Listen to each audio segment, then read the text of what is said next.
Clara Hale had everything, except the one thing money couldn't buy. When the Ice Queen CEO of Hale Industries found herself trapped in a steel box between floors, gasping for air in designer heels, she never imagined the maintenance man's voice through the intercom would shatter her perfectly controlled world. "I don't have a husband," she would confess weeks later in a parking garage, her voice trembling. "Can I have a date with you? But before we get there, let me take you back to where it all began. And please, comment your city below so I can see how far this story travels." The morning of Tuesday, March 14th, started like every other morning in Clara Hale's meticulously ordered life. Her alarm pierced the silence of her penthouse at exactly 5:47 a.m. Not 5:45, not 5:50, but 5:47, because that gave her precisely 13 minutes to complete her morning routine before her first virtual meeting at 6:00. Clara didn't believe in wasted time. Time was money, and money was the only language she spoke fluently. She moved through her apartment like a ghost haunting her own life. Sleek, efficient, untouchable. The space was decorated in shades of white and chrome, everything sharp angles and cold surfaces. No photographs cluttered the shelves, no warm blankets draped over the furniture. Even her coffee maker was a sterile, German-engineered machine that produced the same perfect espresso every single morning without variation, without personality, without soul. Clara was 32 years old and had built Hale Industries from a struggling family business into a multi-billion-dollar empire in just 7 years. Forbes called her the Ice Queen of Tech. Business Insider dubbed her the CEO who never smiles. She wore these titles like armor, never letting anyone see that sometimes, in the darkest hours of the night, she wondered if the cold that surrounded her had finally frozen something vital inside her chest. By 7:15 a.m., Clara was stepping into her private elevator on the ground floor of the Hale Industries Tower, a gleaming monument of glass and steel that dominated the Chicago skyline. Her security detail had already swept the building. Her assistant had already uploaded her schedule to 3 different devices. Her driver was already circling the block for her evening departure. Everything moved like clockwork because Clara demanded nothing less than perfection. The elevator doors slid shut with their usual whisper-quiet efficiency. Clara pressed the button for the 48th floor, where her corner office overlooked Lake Michigan like a throne room surveying a kingdom. She was already mentally preparing for her 7:30 conference call with the Tokyo office when the elevator jolted violently. The lights flickered once, twice, then died completely. Clara's hand shot out to grip the railing as the elevator car shuddered and groaned, metal scraping against metal in a sound that made her teeth ache. Then everything went still. The emergency lights kicked in, bathing everything in an eerie red glow that made Clara think of blood and sacrifice and all the nightmares she'd locked away in childhood. She pressed the button for the 48th floor again. Nothing. She pressed the button for the lobby. Nothing. She pressed the emergency call button, and a dial tone hummed through the speaker, but no voice answered. Clara Hale, who controlled boardrooms and commanded respect from senators and CEOs twice her age, felt her carefully constructed control begin to crack. The elevator was small. Suddenly, unbearably small. The walls seemed to press inward, and Clara realized with growing horror that her breathing was coming faster, shallower. Her chest tightened, her vision narrowed to a pinpoint. Somewhere in the rational part of her brain, she recognized the symptoms of a panic attack, but recognition didn't make it stop. She was trapped. Trapped in a steel box suspended God knew how many feet above the ground, and nobody knew she was here, and the emergency button wasn't working, and she couldn't breathe. Couldn't... "Ms. Hale!" A voice crackled through the intercom, cutting through her spiraling thoughts like a lifeline. "Ms. Hale, can you hear me?" Clara lunged for the call button, pressing it with shaking fingers. Yes, I'm here. The elevator. It stopped. The lights. I know. We've got you on the monitors. My name's Ryan. I'm with maintenance. Just sit tight, okay? We're going to get you out of there." The voice was calm, steady. It had the kind of warmth that Clara hadn't heard in years, maybe ever.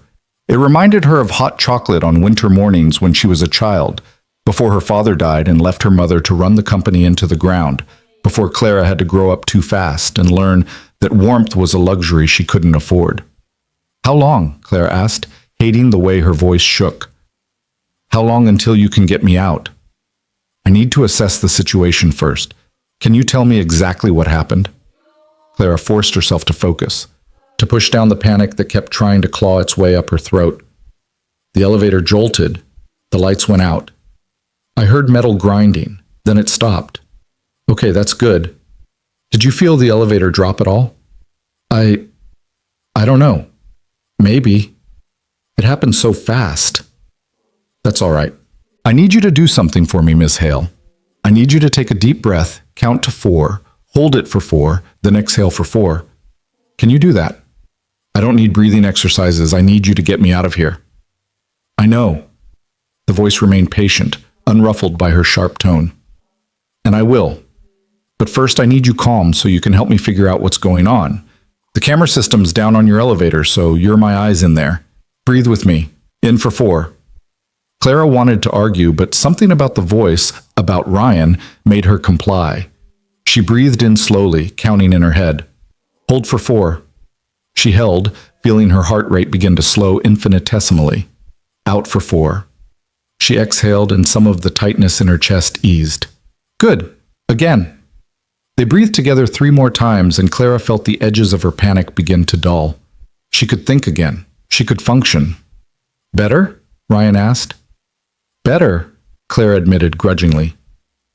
Excellent. Now, I need you to look at the doors. Do you see any light coming through? Any gap at the top or bottom? Clara crouched down, grateful she'd chosen pants today instead of a skirt. She examined the doors and the dim red emergency lighting. There's a gap at the top, maybe 3 inches. I can see light from, I think it's the 32nd floor? 32, copy that. That's actually good news. You're aligned with a floor, which means we can work on getting those doors open manually. I'm heading up there now with my tools. I need you to stay away from the doors, okay? Stand in the back corner. Keep your hands clear.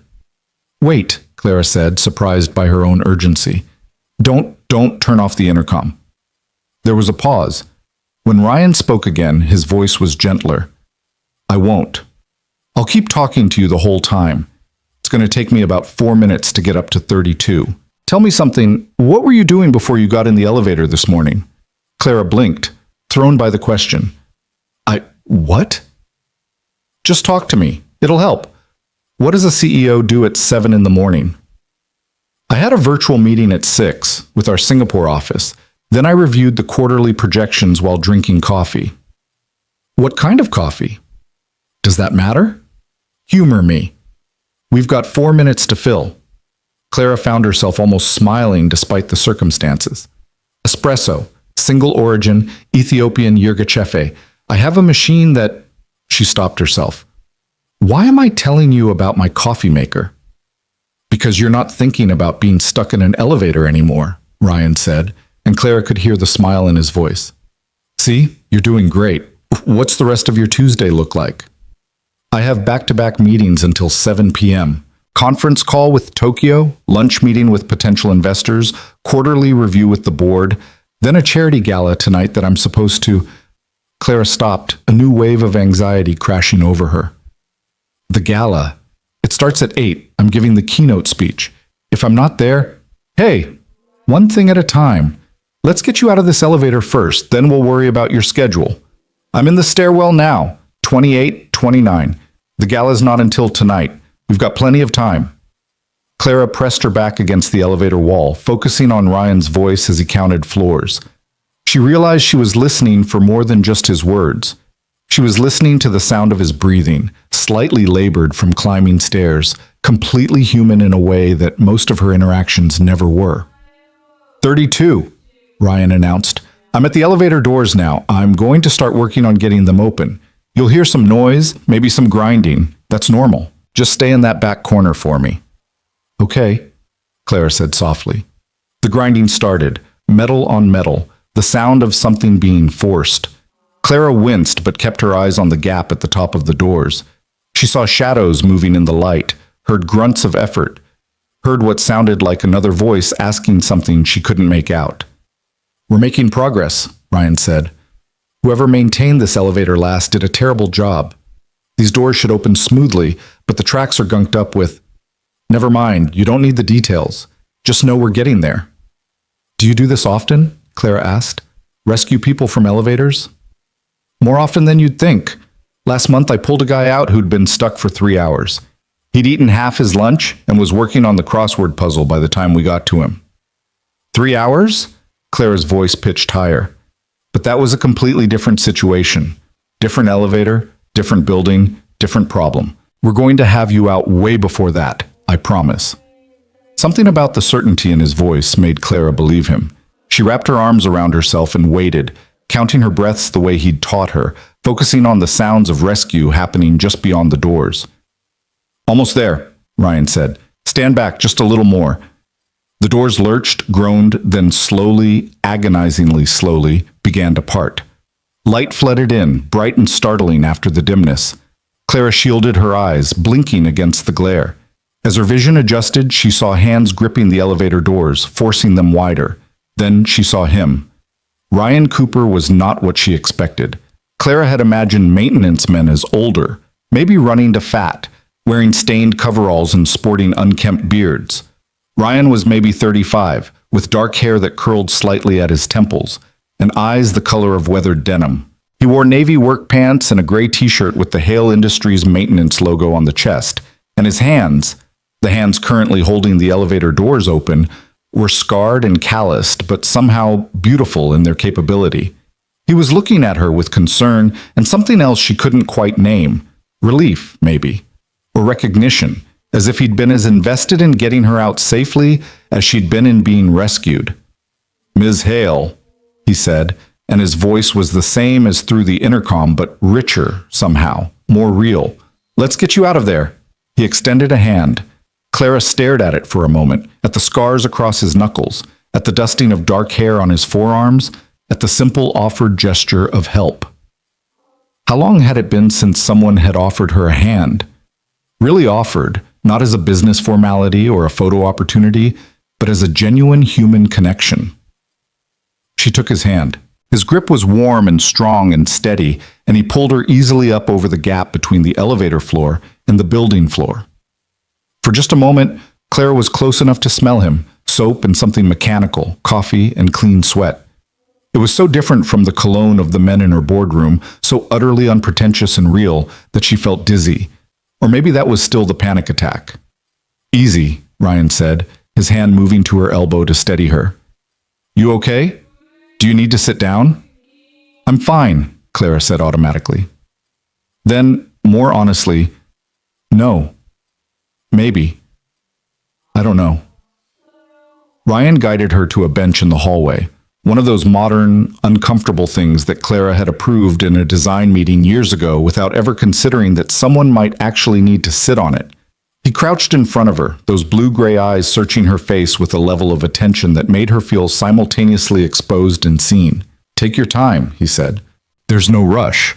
Behind him, another maintenance worker, a younger guy with red hair, was securing the elevator doors and speaking into a radio. Clara could hear fragments of conversation. Structural engineer, full inspection. Probably out of service until... How long was I in there? Clara asked. Ryan checked his watch. About 22 minutes. 22 minutes. It had felt like hours. Clara looked at her own watch, a Patek Philippe that cost more than most people's cars, and saw that it was only 7:37. Her Tokyo call would be starting in her phone. She'd had her phone in her bag, hadn't she? Clara scrabbled for her purse, which had somehow ended up on the floor during the elevator incident. She pulled out her phone and saw 17 missed calls, 34 texts, and a string of increasingly frantic emails from her assistant. I need to... Clara started to stand, but Ryan's hand on her shoulder stopped her. Miss Hale, you just went through a traumatic experience. Maybe take 5 minutes before you jump back into work mode? Clara looked at him, really looked at him, and saw genuine concern in his expression. Not the calculated concern of an employee worried about liability, but actual human empathy. It was so foreign to her world that she almost didn't recognize it. I don't have 5 minutes, she said, but her voice lacked conviction. Then take 2, doctor's orders. You're not a doctor. No, but I am the guy who just spent 22 minutes talking you through a panic attack, so I'm pulling rank. He smiled, and the smile transformed his face from handsome to something that made Clara's chest do a strange, unfamiliar flutter. 2 minutes. Sit. Breathe. Let your body catch up with the fact that you're safe now. Clara wanted to argue. She had meetings, calls, a gala speech to finalize. But her hands were still shaking, and her legs felt like water, and Ryan was looking at her with such patient kindness that she found herself nodding. 2 minutes, she agreed. Ryan stood, giving her space but not leaving. He turned to the red-haired maintenance worker. Jake, call up to Ms. Hale's office, let them know she's safe, and we'll be up shortly. Then get with Tom and start the full safety check on this elevator. I want to know exactly what failed and why. On it, Jake said, already moving toward the stairwell door. Ryan turned back to Clara. You mentioned a gala tonight. The Children's Medical Foundation benefit. I'm giving the keynote speech. That's a good cause. It's good publicity, Clara said automatically, then winced at how cold she sounded. I mean, yes, it's a good cause. The foundation does important work with pediatric cancer research. Ryan's expression didn't change, but Clara got the sense he'd heard what she hadn't said as much as what she had. Will you be all right? To speak tonight, I mean. After this? Of course. It was just an elevator malfunction. These things happen. They do, Ryan agreed. But that doesn't mean they're not scary. It's okay to admit that, you know? Clara looked up at him, this maintenance man who'd just given her permission to be human, and felt something crack in the ice she'd built around herself. Just a hairline fracture, barely noticeable, but there nonetheless. It was scary, she admitted quietly. I don't like enclosed spaces. I never have. I usually... She stopped, unsure why she was telling him this. I usually take the stairs when no one's watching. Ryan's expression softened. Then you were incredibly brave, taking the elevator this morning, and incredibly brave for staying calm in there. I wasn't calm. I was terrified. Being brave doesn't mean not being scared. It means being scared and doing it anyway. My daughter taught me that. You have a daughter? The words were out before Clara could stop them, and she immediately wanted to take them back. Too personal, too interested. She was his boss's boss, and he was maintenance staff, and there were lines that shouldn't be crossed. But Ryan's face lit up in a way that made Clara's heart do that strange flutter again. Emma. She's 6. Going on 16 according to her teacher. She decided she wanted to go as a dinosaur for Halloween last year, even though all her friends were princesses. Terrified of what the other kids would say, but she did it anyway. That's brave. Clara found herself smiling, really smiling, not the practiced corporate smile she showed cameras and investors. A dinosaur? What kind? Velociraptor. We made the costume together. It was more enthusiasm than accuracy, but she loved it. There was something in the way he said, we. A shadow that passed across his face so quickly, Clara almost missed it. Loss, she thought.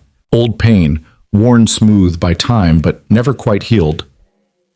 Your wife? Clara asked gently. Ryan's smile faltered. I'm a widower. Sarah died 3 years ago. Cancer. I'm sorry. The words felt inadequate, but Clara meant them. She knew loss, even if hers had been different. That must be incredibly difficult.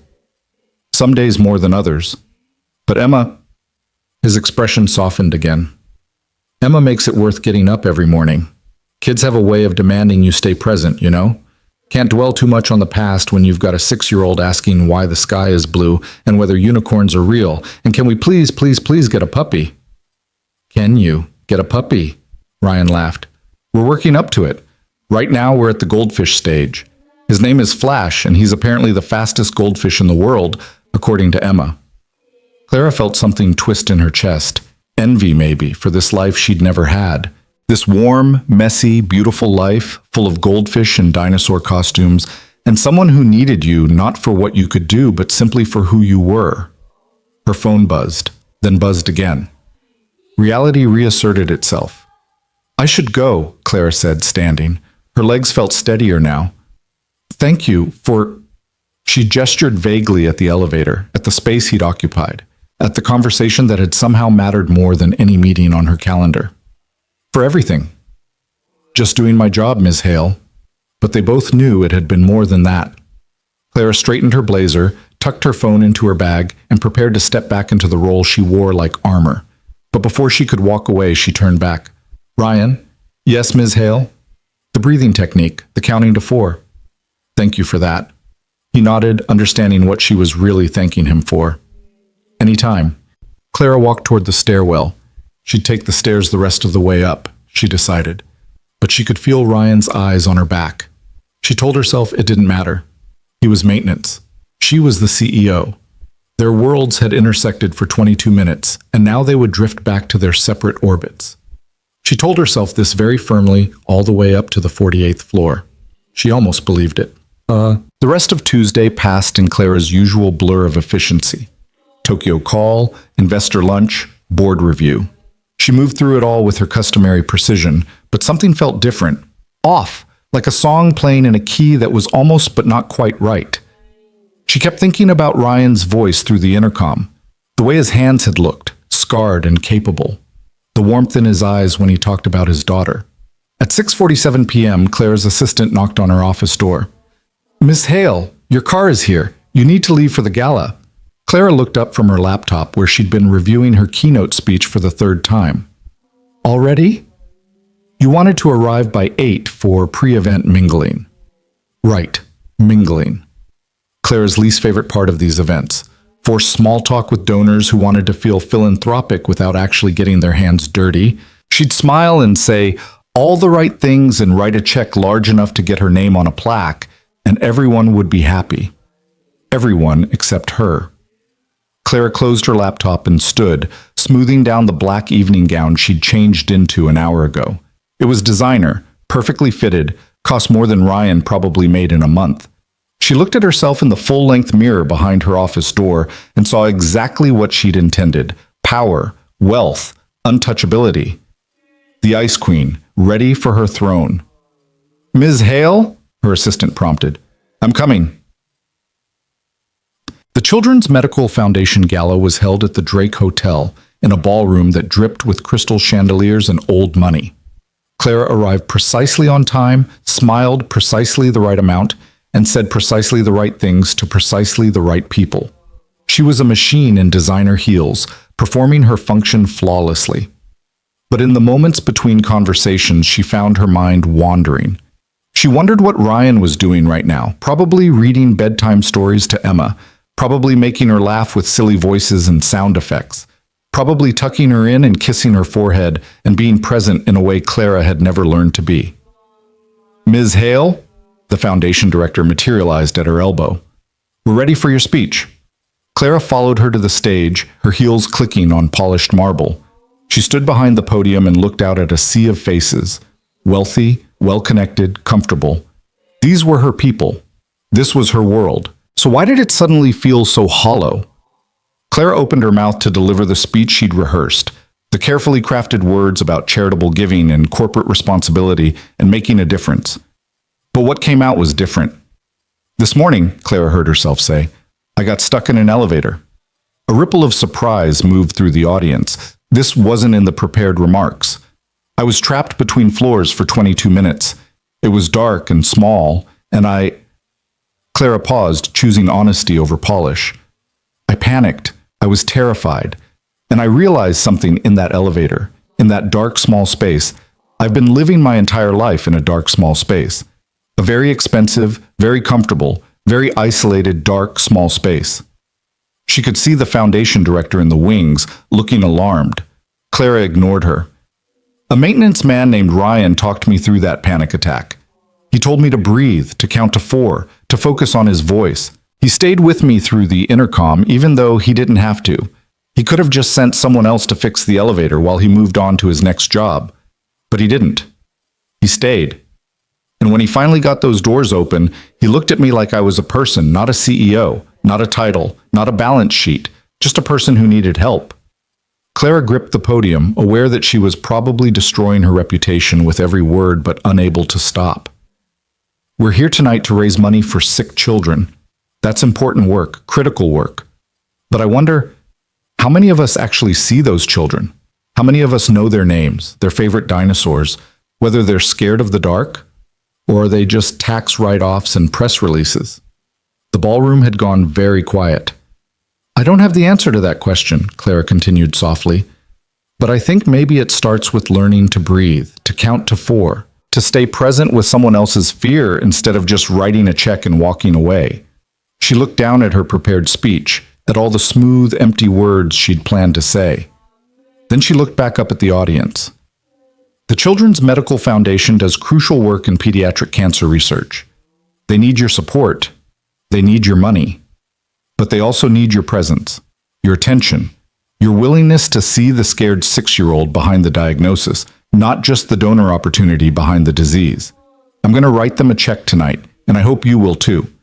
But I'm also going to do something harder. I'm going to show up, volunteer, learn names, be present. Because a very wise maintenance man reminded me today that sometimes the bravest thing we can do is simply stay when everything in us wants to run away. Clara stepped back from the podium. The silence held for 3 long seconds. Then someone started clapping. Then someone else. Then the entire ballroom erupted in applause. Not the polite, obligatory applause of wealthy donors, but something more genuine. The foundation director rushed over as Clara descended from the stage. Miss Hale, you didn't... The speech we prepared... I know, Clara said. Send me the volunteer schedule. I want to be added to it. She left the gala early, ignoring the people who tried to stop her for conversations and photos. In the back of her town car, Clara pulled out her phone and opened her email. She found the message from her assistant with the full incident report from this morning's elevator malfunction and scrolled down to the maintenance log. Elevator 3, primary floor response. Ryan Cooper, maintenance lead. Clara stared at his name on the screen at the official record of a moment that had been anything but official. 22 minutes that had somehow rewritten her understanding of what mattered. She told herself to let it go, to move on, to go back to her penthouse and her perfect espresso maker and her carefully ordered life. Instead, she opened a new email to her building manager. Subject, maintenance request. I need someone to check the thermostat in my office. It's been running cold lately. Could you send Ryan Cooper from your team tomorrow afternoon? Around 2 p.m. works best. See. Hail, Clara. Hit send before she could overthink it, then leaned back against the leather seat and watched the city lights blur past her window. Somewhere out there, Ryan was probably reading about dinosaurs to a 6-year-old named Emma. Somewhere out there was a life that looked nothing like hers, but felt like everything she'd been missing. The elevator doors had opened this morning. Clara was starting to think they'd opened in more ways than one. Ryan Cooper arrived at Clara's office at exactly 2:00 p.m. the next day, carrying a toolbox that had seen better decades and wearing the same gray maintenance shirt that somehow looked different in the filtered light of the executive floor. Clara had spent the morning trying to focus on quarterly projections, but her eyes kept drifting to the clock, watching the minutes crawl toward 2:00 like a teenager waiting for prom. This was ridiculous. She was a CEO. He was maintenance staff. She was manufacturing a problem with her thermostat just to see him again, which was possibly the most unprofessional thing she'd done in her entire career, and her career had been built on ruthless professionalism. But when her assistant knocked and announced, "Mr. Cooper is here for your thermostat," his heart did something complicated and entirely unbusinesslike in her chest. "Send him in," she said, her voice steadier than she felt. Ryan walked through the door, and Clara was struck again by how present he seemed. Most people who entered her office were already performing, straightening ties, plastering on smiles, preparing their pitches. Ryan just looked at her with those calm blue-gray eyes and said, "Ms. Hale, how's the thermostat?"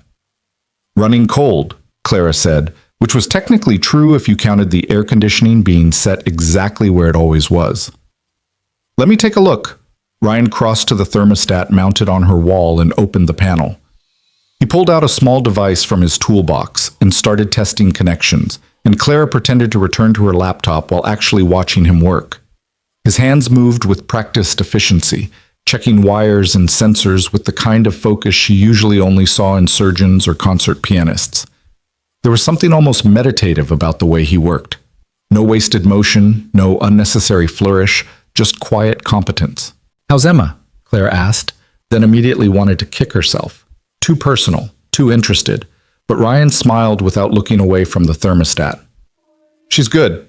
Had a minor crisis this morning when she couldn't find her lucky socks. They're purple with yellow stars. but we located them in the laundry basket just in time for school. Lucky socks? For her spelling test. She's convinced they're magic. He glanced over his shoulder at Clara. I don't have the heart to tell her the magic is actually just her studying every night for a week. Clara found herself smiling. That's sweet. That's Emma. She believes in magic but does the work anyway. Best of both worlds. Ryan returned his attention to the thermostat, making some adjustment Clara couldn't see. Your thermostat's working fine, by the way, running exactly at the temperature it's set for. Clara felt heat creep up her neck. Oh, maybe I'm just... feels cold in here sometimes.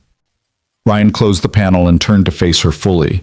His expression was neutral, professional, but something in his eyes suggested he knew exactly why he was really here. Could be the airflow. I could check your vents, make sure they're balanced properly. That would be great, Clara said, grateful for the excuse to keep him here a little longer. Ryan moved to the vent near her window, the one that overlooked the city skyline. As he worked, Clara found herself asking, did you always want to be in maintenance, or did you have other plans? The question was too personal again, crossing lines that shouldn't be crossed, but Ryan didn't seem to mind. He sat back on his heels, looking out the window at the city below. I was an engineer, he said. Mechanical. Worked for a firm that designed HVAC systems for commercial buildings. Good job, good pay, good benefits. What happened? Sarah got sick. Stage 4 breast cancer. The treatment was... He paused, and Clara saw his jaw tighten. Aggressive, expensive. Even with insurance, the bills piled up. I needed something with flexible hours so I could take her to appointments, something that let me be home with Emma when Sarah couldn't be. Maintenance work gave me that. And after Sarah... Clara couldn't quite finish the sentence. After Sarah died, I thought about going back to engineering, but Emma needed stability, needed routine, and honestly, Ryan looked at Clara, his expression open and honest in a way that made her chest ache. I'd forgotten what it felt like to fix something with my own hands, to see a problem and solve it directly, right there, no bureaucracy or committees or endless meetings. There's something satisfying about that. Simple. Clara thought about her own days, the endless parade of decisions that never quite felt finished, problems that spawned 3 more problems, solutions that required compromise and negotiation and always left someone disappointed. That sounds nice, she said quietly. It is. Most days. Ryan stood, brushing dust off his pants. Your vents are balanced fine too, Ms. Hale. Honestly, your whole office is running perfectly. If you're feeling cold, might just need a sweater. Their eyes met, and Clara saw the gentle humor there, the unspoken acknowledgement that they both knew this wasn't about thermostats or airflow. She should let him leave. Should thank him for his time and return to her spreadsheets and let this strange, unexpected connection fade back into the appropriate distance between CEO and maintenance worker. Instead, she heard herself say, I watched you yesterday. After I left. I pulled up the security footage. Ryan's eyebrows rose slightly, but he didn't look uncomfortable, just curious. Why? I wanted to see... Clara struggled for words. I wanted to see if you looked different, when you thought no one important was watching. And did I? No. You looked exactly the same. You treated Jake the same way you treated me, with respect, with patience. Like everyone deserved your full attention, whether they were stuck in an elevator or just asking where you kept the spare light bulbs. Ryan set his toolbox down slowly. Ms. Hale, can I ask you something? Clara, please. When it's just us, call me Clara. Something shifted in his expression, surprise maybe, or recognition. Clara, why am I really here? Your thermostat's fine. Your vents are fine. Your whole office is running like a Swiss watch. Clara stood, moving around her desk, eliminating the barrier between them. She was still in her heels, which made her nearly as tall as he was. I wanted to see you again, she admitted. I wanted to hear your voice when it wasn't filtered through an intercom. I wanted... She stopped, unsure how to finish that sentence. Wanted what? Ryan's voice was gentle, encouraging. I don't know, Clara said honestly. I've spent my entire adult life knowing exactly what I wanted. Market share, profit margins, competitive advantage. But yesterday, for 22 minutes, I wanted something completely different. I wanted someone to stay with me, to talk to me like I was human. And you did that. And now I can't stop thinking about... She broke off as her office door opened without warning. Her assistant, looking apologetic, stuck her head in. Ms. Hale, I'm so sorry, but the board meeting was moved up. They're waiting for you in conference room A. Clara closed her eyes briefly. Of course reality would intrude right now. Tell them I'll be there in 5 minutes. They said it's urgent. 5 minutes, Clara repeated, her CEO voice sliding back into place like armor. Her assistant disappeared and Clara turned back to Ryan, trying to find the words that had been right there a moment ago. But the spell was broken, the moment shattered. You should go, Ryan said, saving her from having to say it. He picked up his toolbox. Board meetings wait for no one. Ryan, it's okay, Clara. He smiled and it was kind and understanding, and somehow that made it worse. You've got your world, I've got mine. Yesterday was what it was, an intersection. But we both need to get back to our normal lives. He was right. Clara knew he was right. But watching him walk toward the door felt like losing something she'd only just discovered existed. Ryan, she called out just as his hand reached the doorknob. He turned back. What time do you pick up Emma from school? The question surprised them both. Ryan tilted his head slightly, studying her. 3:30. Why? I just wondered, if she ever needed those lucky socks again, and you couldn't find them, if you'd... Clara faltered, realizing how insane she sounded. Never mind. I should go to my meeting. But Ryan was smiling now, a real smile that reached his eyes and transformed his face. If we ever have a lucky sock emergency again, I'll let you know. Then he was gone, and Clara was left standing in her perfectly temperature-controlled office, wondering what the hell she was doing. The board meeting lasted 3 hours. Clara moved through it mechanically, approving budgets and rejecting proposals, and saying all the right things while her mind replayed that conversation in her office on an endless loop. When it finally ended, she returned to her desk to find a sticky note attached to her computer monitor. In neat handwriting, it read, Your office temp, 7-2 de Giev. Perfect for humans and CEOs. Clara pressed her fingers to her lips, trying to suppress a smile that had no place on the Ice Queen's face. Over the next 2 weeks, Clara found increasingly creative reasons to request maintenance. A flickering light in her private bathroom, a strange noise coming from her ceiling vent, a door hinge that squeaked. Each time her building manager sent Ryan, and each time Ryan would show up with his toolbox and his calm presence and fix problems that barely existed while they talked about everything and nothing. Clara learned that Emma was obsessed with space and wanted to be an astronaut, that Ryan's favorite meal to cook was spaghetti carbonara because Emma thought it was fancy, that he'd taught himself guitar during Sarah's cancer treatment, playing softly in hospital rooms to help her sleep, that his favorite time of day was the 15 minutes before Emma's bedtime when they'd sit on her bedroom floor and she'd tell him elaborate stories about her stuffed animals' adventures. Ryan learned that Clara had built Hale Industries back from near bankruptcy after her mother had run it into the ground following her father's death, that she spoke 4 languages but couldn't carry a tune, that she'd never had a pet, never learned to ride a bike, never been to a movie theater, that the loneliest she'd ever felt was standing in a room full of people at a networking event, listening to them compete with their accomplishments like gladiators in designer suits. They were careful. They never touched beyond the professional handshake. They never met outside of these manufactured maintenance calls. But Clara felt the pull growing stronger every time she saw him, felt the walls she'd built around herself developing more and more cracks. On a Thursday afternoon in early April, Clara was leaving the building at 6 p.m., earlier than usual because her evening meeting had canceled, when she saw something that made her stop dead in the lobby. Ryan was crouched down next to the building's revolving door, talking to a little girl with dark curls and serious gray eyes.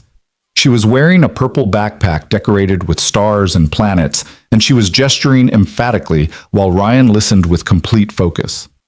Emma. It had to be Emma. Clara should have kept walking, should have slipped past them unnoticed. Instead, she found herself moving closer, drawn by curiosity and something deeper she didn't want to examine too closely. And Mrs. Patterson said my project was the best in the class, Emma was saying. She said I explained the water cycle better than anyone. Can we get ice cream to celebrate? We can get ice cream, Ryan agreed, smiling. But we need to get home first so you can start your homework before... He looked up and saw Clara standing there. His expression shifted, surprise, then something more complicated. Pleasure and concern mixing together. Ms. Hale, he said, standing. I didn't see you there. I didn't mean to interrupt. Clara looked at Emma, who was studying her with intense curiosity. You must be Emma. Emma nodded solemnly. I am. How did you know my name? Your dad mentioned you. He said you want to be an astronaut. Emma's face lit up. I do. I'm going to be the first person to walk on Mars, and I'm going to bring back rock samples for scientists to study. Do you like space? Clara found herself crouching down to Emma's level, her designer skirt be damned. I don't know much about it, she admitted, but I'd like to learn. What's your favorite planet? Saturn, Emma said immediately, because of the rings. They're made of ice and rock, and they're so beautiful. Did you know Saturn has 62 moons? Some of them have names, and some of them are just numbers. I think that's sad. Everything should have a name. That is sad, Clara agreed, completely charmed by this small person with Ryan's eyes and her own fierce intelligence. If you were in charge, what would you name them? Well, I'd start with names of other astronauts, because the first people who got to space should get to have moons named after them. That's only fair. Clara looked up at Ryan, who was watching their interaction with an expression she couldn't quite read. Pride in his daughter, certainly, but something else too. Something warmer and more dangerous. That's very logical thinking, Clara said to Emma. You're going to make an excellent scientist. I know, Emma said with the complete confidence of a 6-year-old. Are you the boss of this building? I am, sort of. Do you boss my dad around? Ryan made a small noise of alarm. Emma, it's okay, Clara said, fighting back a smile. It's a fair question. I don't boss your dad around. He's too good at his job for that. He fixes things before I even know they're broken. Emma nodded, apparently satisfied with this answer. She looked at her father. Can we go get ice cream now? I did a really good job on my project. You did, Ryan agreed. He looked at Clara, and she saw him hesitate, saw him weigh something in his mind before saying, Would you like to join us? There's a good place just around the corner. Every professional instinct Clara possessed screamed at her to say no, to maintain boundaries, to remember who she was and who he was, and all the reasons this was inappropriate. I'd love to, she heard herself say. The ice cream shop was called Sweet Dreams, and it was the kind of place Clara would never have entered on her own, cramped and cheerful, with sticky tables and a teenage employee who looked monumentally bored behind the counter. Emma ordered chocolate chip with gummy bears on top. Ryan ordered vanilla with caramel sauce. Clara, who couldn't remember the last time she'd eaten ice cream, ordered the same as Ryan because she had no frame of reference for what was good. They sat at a small table by the window, Emma between them, and Clara watched as the little girl attacked her ice cream with single-minded determination. Tell me about your project, Clara said. The one about the water cycle. Emma launched into an enthusiastic explanation involving construction paper and cotton balls and a lot of blue marker. Clara listened, asking questions that made Emma's eyes light up, and felt something unfamiliar unfurl in her chest. This was what normal people did, she realized. Normal people sat in ice cream shops with their children and celebrated small victories and didn't think about market share or quarterly returns. Normal people had this, and she'd been so busy building an empire that she'd never noticed what she was missing. And that's why rain is important, Emma concluded. Because without the water cycle, everything would die. Plants and animals and people. Even astronauts need water in space. That's a very important lesson, Clara said seriously. I'm glad you're teaching people about it. Emma beamed, then turned to Ryan. Can I go look at the toy machine? Ryan pulled a quarter from his pocket. One turn. Emma grabbed the quarter and darted off to the gumball machine in the corner, leaving Clara and Ryan alone. She's wonderful, Clara said softly. You must be so proud. Every single day, Ryan said. He was watching Emma, his expression soft with love so pure it made Clara's throat tight. Some days I can't believe I get to be her dad. That I get to be the one who sees her grow up, who gets to answer her questions and watch her figure out the world. She has your eyes, and your way of looking at things, like everything deserves your full attention. Ryan turned to her, and the look in those eyes made Clara's heart stutter. Clara, I know, she said quickly. I know this is, we shouldn't, I wasn't going to say that. Ryan's voice was quiet, but firm. I was going to say that these last 2 weeks, having an excuse to see you, to talk to you, it's been the best part of my days. And I know that's probably not what you want to hear, and I know we're from completely different worlds, but I can't keep pretending that you calling in fake maintenance requests is actually about thermostats. Clara stared at him, her ice cream melting forgotten in front of her. What are you saying? I'm saying I see you, Clara, not the CEO, not the ice queen from the magazines. I see the woman who admitted she was terrified in that elevator, the woman who gave a speech about showing up and being present, the woman who just spent 15 minutes listening to my 6-year-old explain the water cycle like it was the most fascinating thing she'd ever heard. He paused. I see you, and I like what I see. Clara's hands were shaking. She pressed them flat against the sticky table. I don't know how to do this, Ryan. I don't know how to be normal, how to sit in ice cream shops and celebrate school projects and feel the things I'm feeling when I look at you. What are you feeling? She looked at him, really looked at him, this kind, patient man who'd stumbled into her carefully controlled life and disrupted everything simply by being genuine. Like I've been living in an elevator for 10 years, she said slowly. A very expensive, very comfortable elevator.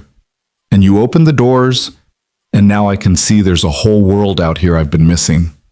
Emma came running back, clutching a small plastic toy, a tiny astronaut figure. Look what I got. It's perfect. Ryan smiled at his daughter, then looked back at Clara with a question in his eyes. Clara nodded, a tiny movement that meant everything. Emma, Ryan said, how would you feel if if Clara joined us for dinner sometime, like at our house? Emma looked between them, her 6-year-old brain clearly working through the implications. Would you make dinner with us? Daddy says cooking is more fun with more people. Clara felt tears prick at her eyes. When was the last time someone had invited her somewhere, not because of her net worth, but because they wanted her company? I'd love that, she said. But I should tell you, I'm not a very good cook. That's okay, Emma said generously. Daddy will teach you. He's a really good teacher. He taught me how to tie my shoes and how to make pancakes and how to whistle. I can't whistle either, Clara admitted. Emma's eyes went wide. You can't? But everyone can whistle. Not everyone, Ryan said gently. Some people just make different sounds. That's okay. Emma considered this seriously. Then we'll have to teach you. Both things. Cooking and whistling. Because what if you're on a spaceship and you need to whistle for help? Clara laughed, actually laughed, and it felt strange and wonderful. That's very practical thinking. They finished their ice cream and Ryan walked Clara back to where her driver was waiting. Emma held Ryan's hand but kept looking up at Clara with curious, assessing eyes. I like her, Emma announced to her father, as if Clara wasn't standing right there. She asks good questions, and she doesn't talk to me like I'm a baby. I'm glad you like her, Ryan said. He looked at Clara. Friday night, around 6? I'll text you our address. Friday, Clara agreed. Then, feeling bold, she looked down at Emma. Will those be your lucky socks? The purple ones with yellow stars? Emma giggled. Maybe. Or maybe I'll wear my rocket ship socks. They're lucky too. Oh, good to have options, Clara said seriously. She climbed into her car and watched through the window as Ryan and Emma walked toward the parking garage, Emma skipping beside her father, the little plastic astronaut clutched in her fist. Clara pressed her hand against the window glass, feeling like she was watching a life she'd always wanted but never knew how to reach for. Her phone buzzed, a text from Ryan, already. Thank you for today. Emma hasn't stopped talking about the moon lady. Apparently that's you. Clara smiled and typed back. The moon lady has homework to do. Need to learn about Saturn's moons before Friday. Ryan's response came quickly. Emma's going to quiz you. Fair warning. I'll be ready, Clara wrote. Then, before she could overthink it, I'm looking forward to it, more than I've looked forward to anything in a long time. She watched the 3 dots appear and disappear several times before Ryan's message came through. Me too. Us too. We'll see you Friday, Moon Lady. Clara held her phone against her chest and let herself feel it. The hope, the fear, the terrifying possibility that maybe, just maybe, there was more to life than quarterly earnings and corner offices and perfect temperature control. That night, instead of reviewing reports, Clara stayed up until midnight researching Saturn's moons. She learned their names and their sizes and the stories behind their discoveries. She made notes in the margins of printed articles, feeling like a student preparing for an exam that actually mattered. At 11:47 p.m., her assistant sent an email marked urgent. The Singapore investors wanted to move their meeting to Friday at 6 p.m. Clara stared at the email for a long moment. Singapore was a critical deal. Millions of dollars hung in the balance. Under normal circumstances, she would have rearranged her entire schedule without hesitation. She hit reply. I'm unavailable Friday evening. Please reschedule for Monday. Then she closed her laptop, turned off her phone, and went to sleep thinking about a little girl with Ryan's eyes who wanted to name all of Saturn's moons after astronauts. Friday couldn't come fast enough. Friday arrived wrapped in the kind of spring rain that made Chicago look like a watercolor painting, all soft edges and blurred lights. Clara spent the entire day distracted, catching herself staring out her office window at the clouds instead of focusing on the merger proposal in front of her. Her assistant noticed, casting worried glances in her direction during their morning briefing, but said nothing. The Ice Queen was melting, and everyone was too polite or too terrified to mention it. At 4 p.m., Clara did something she'd never done in 7 years as CEO. She left early. Not just a little early, but 2 full hours before her usual departure time.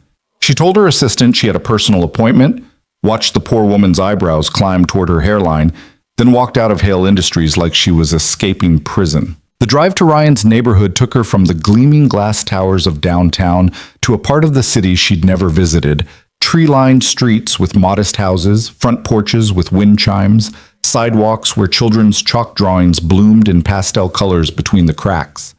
It was so far from her sterile penthouse that it might as well have been another country. Ryan's house was a small bungalow painted sage green with white trim, a postage-stamped lawn in front, and a maple tree just beginning to leaf out. Clara sat in her car for 3 full minutes, gripping the steering wheel, wondering what the hell she was doing. She'd brought wine, expensive wine, the kind that cost more than Ryan probably spent on groceries in a week, and suddenly it seemed like a terrible choice. Too showy, too much, too her. But before she could spiral further into panic, the front door opened and Emma came running out, wearing those purple lucky socks and a t-shirt that said "Future Astronaut" across the chest. She waved frantically at Clara's car, bouncing on her toes with the kind of uncontained excitement that Clara had forgotten existed. Clara grabbed the wine, took a deep breath, and stepped out into the rain. "You came," Emma shouted, as if there had been any doubt. "Daddy said you might have to work late, but I knew you'd come because you promised, and promises are important." "Promises are important," Clara agreed, following Emma up the walkway. "And I always keep mine." Ryan appeared in the doorway, wearing jeans and a navy Henley that made his eyes look impossibly blue. He was holding a dish towel, and there was a smudge of flour on his jaw that made Clara want to reach up and brush it away. He smiled when he saw her, and Clara felt something warm bloom in her chest, like spring arriving after a particularly brutal winter. "Welcome," he said. "Fair warning, the kitchen's a disaster, dinner's running late, and Emma's been practicing her Saturn quiz all afternoon." "I'm ready," Clara said, holding up the wine bottle like a shield. "I brought this, but I just realized it's probably too—" "It's perfect," Ryan said, taking it from her. He glanced at the label and his eyebrows rose slightly. "Really perfect. We're definitely not worthy of this wine, but we'll drink it anyway." Emma grabbed Clara's hand and dragged her inside. The house was small but warm, lived in a way Clara's penthouse had never been. Photographs covered the walls. Emma as a baby, Ryan and a woman who must have been Sarah on their wedding day, family pictures from birthdays and holidays and ordinary moments that someone had deemed worth remembering. The furniture was mismatched but comfortable, and there were books everywhere, stacked on coffee tables, tucked into corners, children's books mixed with cooking magazines and novels with worn spines. It looked like a home, where real people lived real lives. "This is our living room," Emma announced, giving Clara the full tour. That's Daddy's chair where he reads to me. That's my art table where I do projects. That's Flash. She pointed to a fishbowl on a small table near the window where a goldfish swam lazy circles. He's not actually that fast, but don't tell him. It would hurt his feelings. Clara crouched down to examine Flash. I won't say a word. Your secret's safe with me. Good. Daddy says secrets between friends are okay as long as they're not bad secrets. Emma tugged Clara toward the kitchen. Come on, we're making spaghetti carbonara because I told Daddy you needed fancy food, but he said carbonara is fancy and easy, so it's perfect. The kitchen was indeed a disaster. Bowls and measuring cups everywhere, a pot of water boiling on the stove, bacon sizzling in a pan. Ryan was moving between stations with practiced efficiency, and Clara suddenly felt desperately out of place in her silk blouse and tailored pants. Put me to work, she said, because doing something was better than standing there feeling useless. Ryan looked at her designer clothes and perfect manicure, and she saw him trying to figure out what to assign her. Can you whisk eggs? I can learn. He smiled at that. Fair enough. Come here. Clara moved to stand beside him at the counter. Ryan handed her a bowl and a whisk, then cracked 4 eggs into it with one-handed efficiency that made her feel even more inadequate. Just beat them until they're smooth, he instructed. Not too hard, not too soft, like this. He put his hand over hers on the whisk and guided her through a few strokes, and Clara was suddenly intensely aware of how close he was standing, the warmth of his body, the way his hand felt wrapped around hers. I think I've got it, she managed to say, though her voice came out shakier than intended. Ryan stepped back, and Clara focused very intently on whisking eggs while Emma chattered about her day at school. The little girl was sitting on a stool at the counter, supposedly doing homework, but mostly providing running commentary on everything happening around her. Mrs. Patterson said I could do my space presentation next week, Emma reported. I'm going to talk about Mars. Did you know Mars used to have water? Like, a long time ago. Scientists think there might have been life there. I did know that, Clara said, grateful for a topic she'd researched, and they're sending more rovers to look for evidence. I want to go there myself someday. Not just send robots, real me, in a real spaceship. Emma's eyes were bright with dreams that hadn't yet learned to be realistic. Would you come visit me on Mars if I lived there? Clara glanced at Ryan, who was grating cheese and pretending not to listen. That's a very long trip, but yes, I think I would. Someone has to make sure you're eating your vegetables, even on Mars. Daddy already makes me eat vegetables. That's not going to change just because I'm on a different planet. Emma sighed dramatically. Grown-ups are obsessed with vegetables. It's one of our defining characteristics, Ryan said solemnly. They worked together in comfortable chaos, Ryan directing operations like a conductor leading an orchestra. Clara whisked eggs, then learned to drain pasta, then was trusted with the crucial task of combining everything while Ryan added bacon and cheese and pepper. Emma set the table with meticulous care, making sure all the forks lined up perfectly. She gets that from me, Ryan admitted, watching his daughter work. I might have some control issues when it comes to organization. I would never have guessed, Clara said dryly, gesturing at the precisely labeled spice rack on the wall. Ryan laughed. Sarah used to say I treated our kitchen like a military operation, but Emma likes routine, so it works out. It was the first time he'd mentioned Sarah directly, and Clara saw something flicker across his face. Old grief, worn soft but still present. She wanted to say something, but Emma came bouncing back into the kitchen. Done. Can we eat now? I'm starving. My stomach thinks my throat's been cut. Emma! Ryan looked horrified. Where did you hear that phrase? Uncle Mike said it at Thanksgiving. You laughed. Ryan rubbed his face with his flour-dusted hand, making the smudge on his jaw worse. We're having a talk with Uncle Mike. Dinner was chaotic and wonderful, and completely unlike any meal Clara had eaten in years. They didn't talk about business or politics or any of the topics that dominated her usual dinner conversations. Instead, Emma quizzed Clara on Saturn's moons. Ryan told stories about the worst maintenance calls he'd ever received, and Clara found herself laughing, really laughing, until her cheeks hurt. There was this guy on the 23rd floor, Ryan said, pouring the expensive wine Clara had brought into mismatched glasses. Called maintenance because he insisted his office was haunted. Said he kept hearing voices when no one was there. Was it haunted?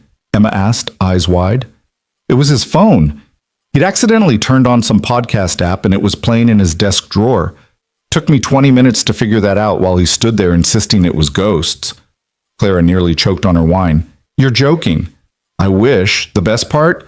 After I showed him the phone, he still seemed disappointed. Like he'd been hoping for ghosts. Maybe ghosts would have been more interesting than his job, Clara suggested. Ryan looked at her thoughtfully. You ever feel like that? Like maybe ghosts would be more interesting? The question hit closer than he probably meant it to. Clara took another sip of wine, considering her answer. Sometimes I sit in board meetings and think about how much more exciting it would be if the walls suddenly started bleeding or something. Clara, Emma gasped. That's scary. You're right. I'm sorry. That would be very scary. Clara caught Ryan's eye across the table and saw understanding there, saw him recognize the darkness she usually kept hidden beneath her polished exterior. After dinner, Emma insisted on showing Clara her room. They climbed the narrow stairs to the second floor, Emma's hand warm in Clara's, chattering about every picture and toy and memory attached to the house. Emma's room was exactly what Clara would have expected. Walls painted sky blue, glow-in-the-dark stars on the ceiling, shelves overflowing with books about space and science and adventure. But what caught Clara's attention was a photograph on the nightstand. Ryan and Sarah and baby Emma, all three of them laughing at something outside the frame. Sarah was beautiful, dark hair, warm eyes, the kind of woman who looked like she knew how to make a house a home. That's my mommy, Emma said, following Clara's gaze. She died when I was 3, so I don't remember her super well, but Daddy tells me stories about her all the time. Clara felt her heart crack a little. She looks like she was wonderful. Daddy says she was the best person he ever knew. He says I have her smile and her stubbornness. Emma climbed onto her bed, hugging a stuffed astronaut. Do you have a mommy? I do. She's alive, but we're not very close. Clara sat carefully on the edge of Emma's bed. We don't really understand each other. That's sad. Everyone should understand their mommy. Emma tilted her head, studying Clara with those serious gray eyes that looked so much like Ryan's.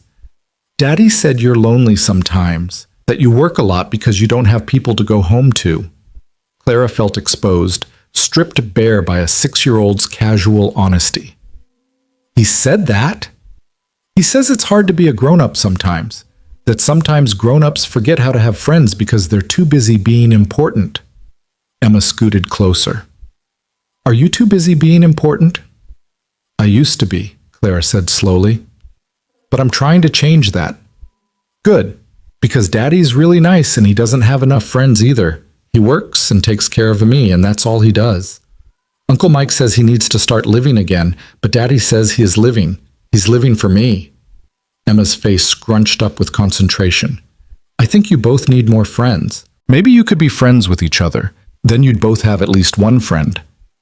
Clara felt tears prick at her eyes. I think you might be right. You're very smart. You know that? I know. Mrs. Patterson says I'm gifted. Emma said it matter-of-factly, without pride or embarrassment. Will you come back after tonight, or is this just a one-time thing because you felt bad for us? The question was so direct, so vulnerable, that Clara had to take a moment to compose herself. Emma, I'm here because I like your dad very much, and because I like you very much. Not because I feel bad for anyone. You don't need anyone's pity. You have something most people spend their whole lives searching for. You have love. Real love. The kind that shows up in lucky socks and bedtime stories and spaghetti carbonara on Friday nights. Emma considered this seriously. So you'll come back? If you'll have me, we'll have you. Emma launched herself at Clara, wrapping small arms around her neck in a fierce hug that smelled like strawberry shampoo in childhood.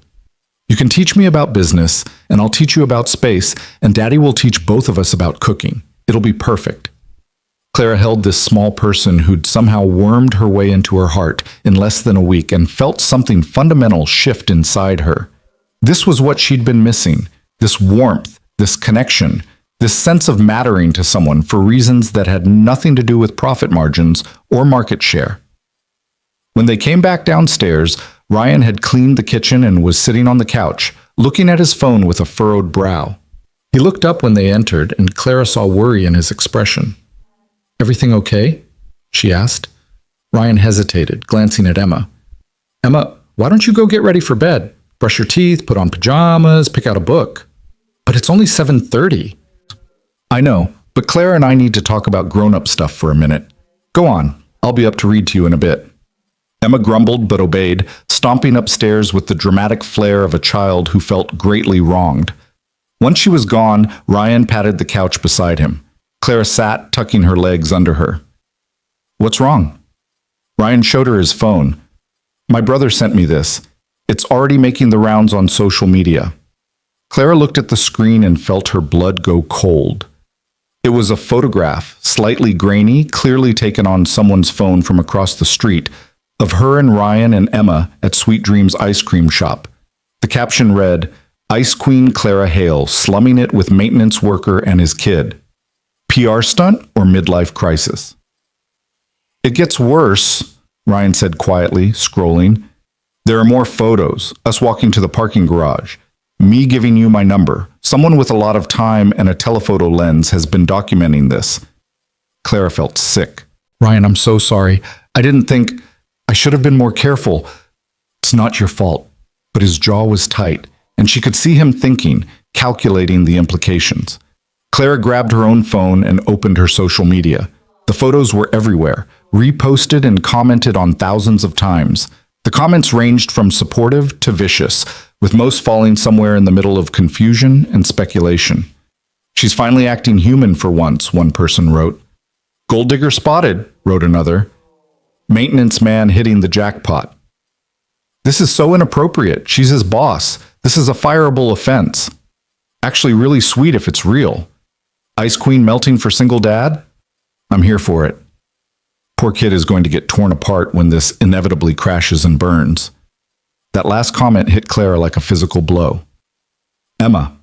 She hadn't thought about how this would affect Emma. The little girl who was already growing up without a mother, who just opened her heart to Clara, who believed in lucky socks and magic, and the basic goodness of people. "I'll fix this," Clara said, her mind already racing. "I'll release a statement. Say it was just a friendly dinner, nothing romantic. That we barely know each other. I'll..." "Stop."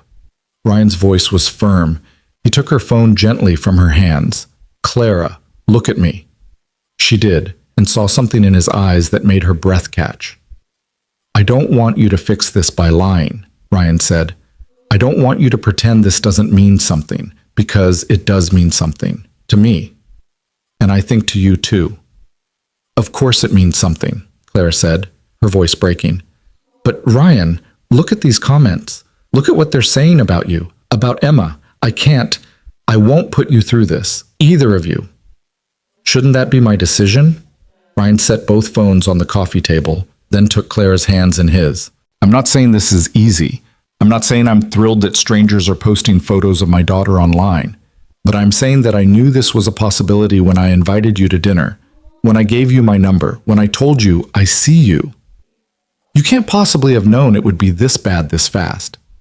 Maybe not, but I know that hiding, pretending, protecting myself from pain by never risking connection, that's no way to live. Sarah's death taught me that. Life's too short and too precious to waste on fear." His grip on her hands tightened. "I like you, Clara, more than like. I think you're extraordinary. I think Emma thinks you're extraordinary. And I think you've been living in a steel box for so long that you've forgotten what it feels like to actually connect with people. So here's my question. Are you going to let some internet trolls and gossip columnists shove you back in that box? Or are you going to be brave enough to see where this goes?" Clara stared at him, at this man who'd rescued her from an elevator and somehow kept rescuing her every time they talked. She thought about her empty penthouse, her perfect espresso maker, her life of carefully controlled isolation. She thought about Emma upstairs, probably listening through the heating vent, waiting to see if the moon lady was going to stick around or disappear like all her mother's friends had after Sarah died. "I'm terrified," Clara admitted. "I don't know how to do this." How to be what you and Emma need. We don't need perfect, Ryan said softly. We need present. We need honest. We need someone who shows up even when it's hard. Can you do that? Could she? Clara thought about the Singapore deal she'd postponed, the meetings she'd rescheduled, the way she'd researched Saturn's moons until midnight because a 6-year-old wanted to quiz her, the way her heart felt lighter when Ryan smiled at her, like something frozen was finally beginning to thaw. I want to try, she said. But Ryan, you need to understand, this is going to get worse before it gets better. The press, the speculation, the scrutiny. People are going to say terrible things about both of us. They're going to question your motives, accuse you of using me. They're going to call me desperate, mock me for dating down. Is that really what you want for Emma? For her to grow up hearing that her father isn't good enough? Ryan was quiet for a long moment. Clara could see him wrestling with it. The fear she'd just articulated, clearly one he'd already considered. Finally, he said, My daughter is growing up in a house full of love and respect and possibility. She's growing up believing that people should be judged by their character, not their bank accounts. And yes, she might hear ugly things from ugly people, but she'll also see her father being happy for the first time since her mother died. She'll see him taking a chance on connection instead of hiding behind fear. What lesson do you think is more important for her to learn? Clara felt tears spill down her cheeks. You're too good. Both of you. You deserve someone who doesn't come with all this baggage, all this mess. Hey. Ryan reached up and brushed away her tears with his thumb, the gesture so tender it made her chest ache. Everyone comes with baggage. Everyone comes with mess. The question is whether you want to sort through it together or alone. I've done alone. It's safe, but it's also really damn lonely. Upstairs, they heard Emma's door creak open, heard her stage whisper, Are you guys done talking yet? Because I picked out 3 books and I'm not going to bed until someone reads them to me. Ryan and Clara both laughed, the tension breaking. Ryan called up, We're done. Be up in a minute. He turned back to Clara, his expression serious again. Stay. Read books with us. Let Emma fall asleep thinking you're still here. Then we'll figure out the rest. One day at a time, one choice at a time. No pressure, no promises we can't keep. Just stay. Clara nodded, not trusting her voice. Ryan stood and pulled her to her feet, then did something that surprised her. He pulled her into a hug. Not a polite, professional hug, but a real embrace, his arms solid around her, his chin resting on top of her head. We've got you, he murmured. You're not in that elevator anymore. You're out here with us. Remember to breathe.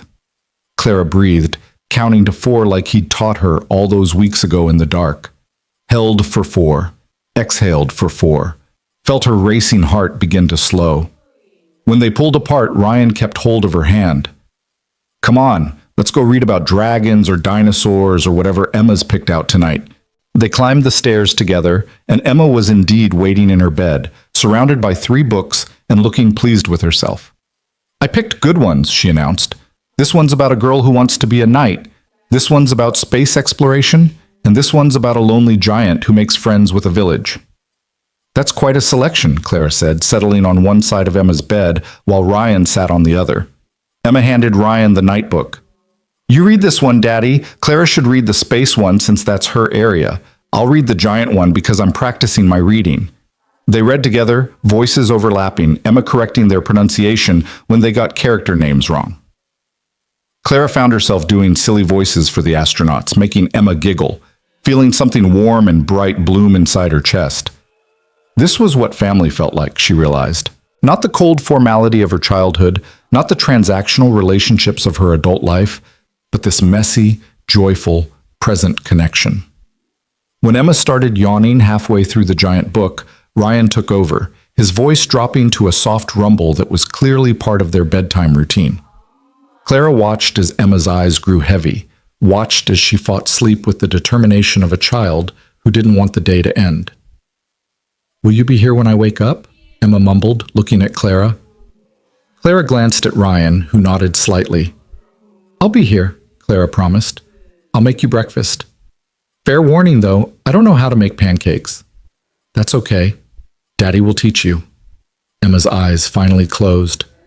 Love you, Daddy. Love you too, little star. Ryan kissed her forehead. Then Emma, already half asleep, mumbled, Love you, Moon Lady. Clara felt her heart stop, restart, then beat in a completely different rhythm. She looked at Ryan, who was watching her with an expression she couldn't quite read. Carefully, gently, she reached down and brushed Emma's hair back from her forehead. Love you too, she whispered. They crept out of Emma's room like thieves, closing the door quietly behind them. In the hallway, in the soft glow of the nightlight shaped like Saturn, Ryan took Clara's hand again. You okay? He asked quietly. I just told your 6-year-old daughter I love her after knowing her for less than a week. I think I'm having some kind of breakdown. Ryan smiled. Or a breakthrough. Hard to tell the difference sometimes. They went back downstairs and Clara checked her phone. The photos had spread further, the comments multiplying. But there was also a text from her assistant. Just saw the photos. Are you okay? Do you need me to do anything? Clara stared at the message. In 7 years, her assistant had never asked if she was okay. Had never offered help that wasn't strictly professional. Maybe everyone had been waiting for the ice queen to melt. She texted back, I'm okay. Better than okay. Take Monday off. You've earned it. The response came immediately. Ms. Hale, did someone steal your phone? Clara laughed and showed Ryan, who grinned. You're causing quite a stir. Just wait until Monday. The board's going to have a field day with this. What will you tell them? Clara thought about it, about all the carefully crafted explanations she could give, all the ways she could spin this into something more acceptable. But Ryan was looking at her with those steady eyes, and Emma was upstairs dreaming about Mars, and Clara was so tired of performing. The truth, she said, that I met someone extraordinary, that I'm choosing to explore something real instead of hiding behind professional distance, that if they have a problem with who I spend my personal time with, they can take it up with HR. Ryan's expression softened. You sure about that? Clara, I don't want to cost you your company. You're not costing me anything. You're giving me something I didn't know I was missing. Clara moved closer to him, close enough to see the gold flecks in his blue eyes, close enough to smell soap and coffee and everything that made him real. Besides, I own 51% of Hale Industries. They can complain all they want, but they can't fire me. That's very practical. I'm a practical person, except when it comes to you, apparently. Then I become someone who researches Saturn's moons and learns to whisk eggs and makes promises to 6-year-olds about breakfast. Ryan reached up and tucked a strand of Clara's hair behind her ear, his fingers lingering against her cheek. For the record, I really like this version of you. The impractical version? The human version. They stood there in his small living room, surrounded by photographs of a life Clara had never thought she wanted, and she realized she was happy. Genuinely, completely happy in a way that had nothing to do with profit margins or market dominance or any of the things she'd spent years chasing. I should probably go soon, Clara said, though she made no move to leave. I'm sure you have things to do tomorrow. I do. Emma has soccer practice at 9, then we're going to the library, then I promised her we'd work on her science fair project. He paused. You could come. If you want. No pressure. You want me to come to soccer practice? I want you to be part of our Saturday. Emma would love it. And honestly, so would I. Clara thought about her usual Saturdays, catching up on work, maybe a charity event, definitely nothing that involved children's sports or public libraries. She thought about how boring and predictable her life had become, how she'd convinced herself that predictable meant safe. I'll be here at 8:30, she said. I'll bring coffee and muffins. Deal. Ryan walked her to the door, and Clara found herself reluctant to leave, wanting to stretch this evening out as long as possible. Clara? She turned back. Thank you for staying, for being brave enough to stay. Clara kissed him. She didn't plan it, didn't overthink it, just rose up on her toes and pressed her lips to his. It was soft and brief and tasted like hope. When she pulled back, Ryan was smiling. Definitely coming back tomorrow, right? Definitely. Clara drove home through the rain-washed streets, her heart feeling too big for her chest. When she reached her penthouse, it looked exactly as it always had. Pristine, expensive, utterly sterile. She looked at her German coffee maker, her designer furniture, her walls devoid of photographs, and made a decision. She pulled out her phone and started typing, fingers flying over the keyboard. It was time to stop hiding, time to stop performing, time to be human, even if it meant being vulnerable. When she finished, she hit post on all her social media accounts simultaneously. The message was simple. Yes, those photos are real. Yes, I'm dating Ryan Cooper, who works maintenance at Hale Industries. Yes, his daughter Emma is extraordinary. No, I won't be answering questions about my personal life beyond this. What I will say is this: true connection doesn't come with a price tag or a title. It comes from showing up, being present, and having the courage to be seen, really seen, by another person. I spent years building walls. I'm finally learning to build bridges instead. Judge me however you want. I'm too busy learning to be happy to care.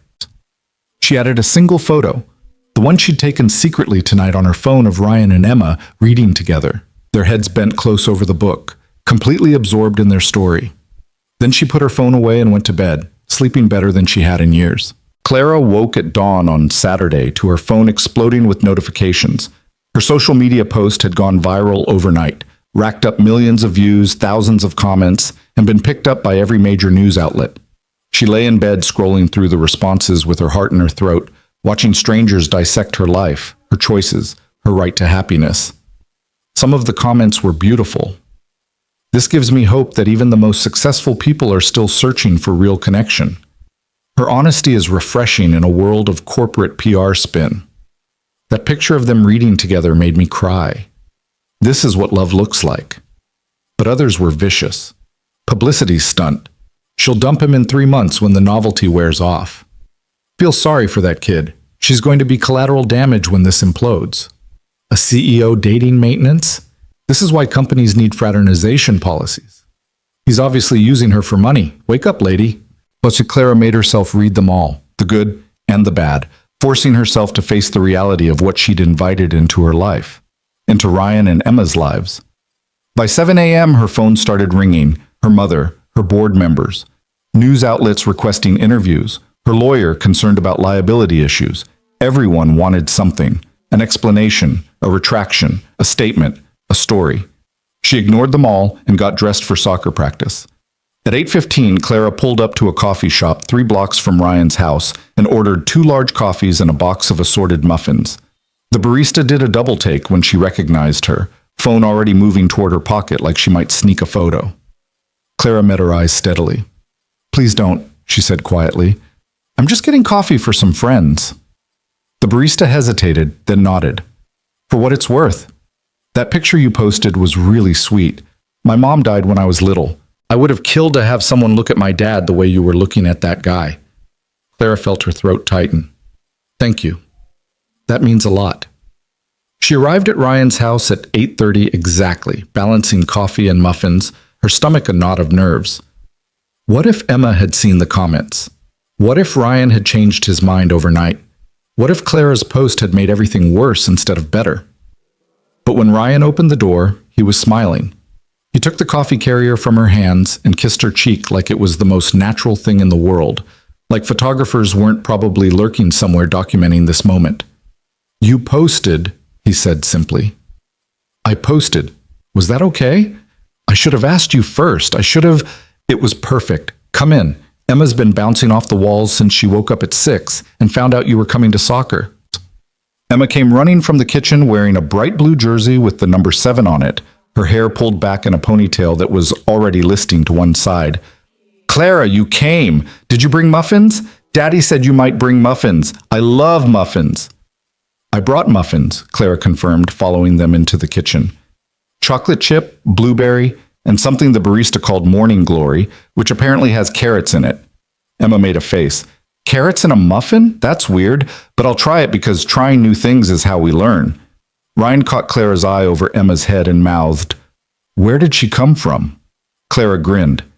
They ate breakfast standing around the kitchen counter, Emma talking a mile a minute about soccer strategy and her friend Olivia, who was the best goalie in their league, and how she hoped Coach Martinez would let her play striker today. Clara learned that Emma was surprisingly competitive for someone so small, and that she took soccer almost as seriously as she took space exploration.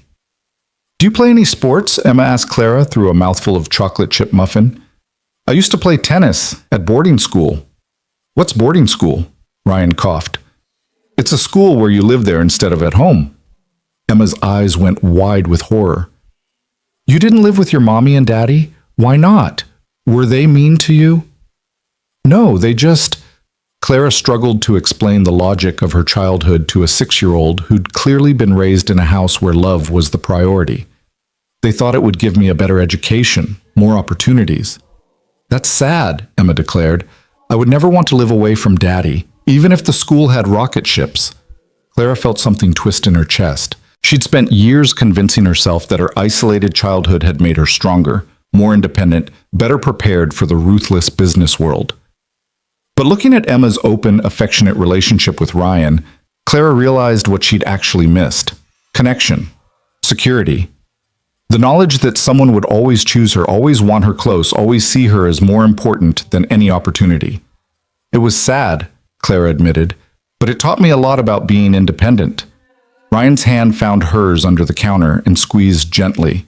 He understood what she wasn't saying, understood the cost of all that independence. They loaded into Ryan's car, a 7-year-old Honda that was clean but worn, with Emma's booster seat in the back and a collection of soccer balls in the trunk. Clara folded herself into the passenger seat and felt the strangeness of it, the ordinariness. She couldn't remember the last time she'd been in a car that didn't have a driver, that smelled like French fries and kid shampoo instead of leather and air freshener. The soccer field was in a public park, surrounded by other fields where other children's teams were warming up. Parents clustered on the sidelines with camping chairs and travel mugs, looking tired but present. Clara felt desperately out of place in her designer jeans and cashmere sweater, but Ryan grabbed her hand as they walked toward the field like it was the most natural thing in the world. Fair warning, he said. Soccer parents are intense, and they're definitely going to recognize you. I can handle intense, Clara said, with more confidence than she felt. She couldn't handle it. The whispers started immediately. Parents nudging each other, pulling out phones, not even bothering to be subtle about their staring. Clara felt Ryan tense beside her, felt him preparing to defend her, but before he could say anything, Emma came running over. Clara, come sit with me and Daddy. I saved you a spot on our blanket. Emma grabbed Clara's hand and dragged her to a spot on the grass where Ryan had spread out an old quilt. Clara sat carefully, intensely aware of the eyes on her, the cameras pointing in her direction. This was what she'd signed up for with that post. This was the price of honesty. The game started, and Clara tried to focus on Emma sprinting up and down the field with fierce determination. The kid was actually good, fast and fearless, not afraid to go after the ball even when kids twice her size were guarding it. Ryan shouted encouragement from the sidelines, completely unself-conscious, clearly one of those parents who was fully invested in every moment of his child's activities. At halftime, when Emma came jogging over for water and orange slices, a woman approached their blanket. She was maybe 40, wearing yoga pants and an expression Clara recognized from 1,000 boardrooms. Calculated friendliness masking judgment. Ryan, the woman said, I don't think we've been introduced to your friend. Ryan's jaw tightened. This is Clara. Clara, this is Michelle. Her daughter Sophia is on Emma's team. Oh, I know who she is, Michelle said, her smile sharp.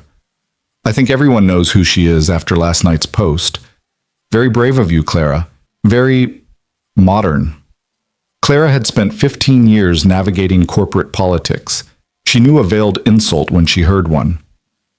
Thank you. I'm learning that authenticity requires courage. Emma's wonderful, by the way. Ryan's done an incredible job raising her. Well, he's had to, hasn't he? Since Sarah... Michelle trailed off meaningfully. It's just nice to see him getting out there again. Though I have to say, we were all a bit surprised by the speed of things.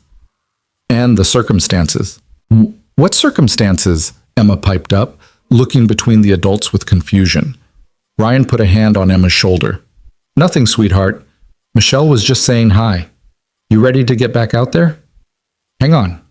Clara stood, bringing herself to her full height. She was taller than Michelle, and right now she was channeling every ounce of CEO authority she possessed. I'm sorry, what circumstances are you referring to? Because if you're implying that my relationship with Ryan is inappropriate because of where we work, I'd like to remind you that I'm not actually his supervisor. We work in the same building, but different departments entirely. And my personal life is not up for public commentary, especially not in front of his daughter. Michelle's eyes widened. I didn't mean... I was just... What you meant, Clara continued coldly, is that you don't think Ryan is good enough for me. That somehow a maintenance worker dating a CEO is scandalous or wrong. But here's what I think is wrong. Judging people based on their job titles instead of their character. Ryan is one of the kindest, most genuine people I've ever met. Emma is brilliant and compassionate and everything I hope my own children might be someday. So if you have something to say about my relationship, say it to me directly. Don't hide behind passive-aggressive concern. The entire sideline had gone quiet. Everyone was watching. Clara felt Ryan's hand on her back, steady and warm. Michelle's face had gone red. I apologize. I was out of line. She retreated quickly, rejoining a cluster of other parents who were whispering furiously. Emma was looking up at Clara with something like awe. That was so cool. You were like a superhero protecting us. Clara's anger deflated instantly. She crouched down to Emma's level. I'm sorry, sweetie. I shouldn't have made a scene at your soccer game. Are you kidding? That was awesome. Emma threw her arms around Clara's neck. Sophia's mom is always saying mean stuff to people. Someone needed to tell her to stop. The referee's whistle blew, calling the kids back onto the field. Emma ran off, ponytail bouncing, and Clara sank back onto the blanket feeling shaky. You didn't have to do that, Ryan said quietly. Yes, I did. I'm not going to let people treat you like you're less than because you fix things with your hands instead of pushing paper around a desk. Clara watched Emma position herself for the kickoff. That woman, she looked at you like you were a charity case, like I was slumming it. It made me furious. Welcome to my world. Ryan's voice was tight. That's what Emma and I have been dealing with since Sarah died. Other parents treating us like we're damaged goods. Like Emma needs extra supervision because she doesn't have a mother. Like I can't possibly be a good parent because I'm just a dad, not a mom.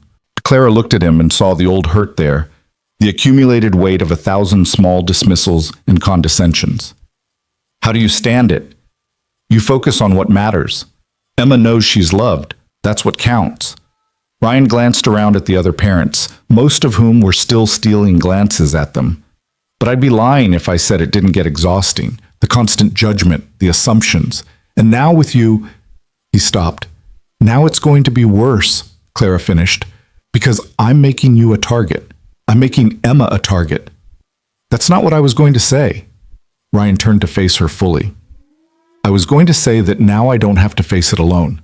You just went full mama bear on Michelle, and honestly, it was kind of hot. Clara felt herself smile despite everything. Hot? Incredibly hot. Watching you defend my honor in your designer jeans and cashmere sweater, yeah, I'm into it.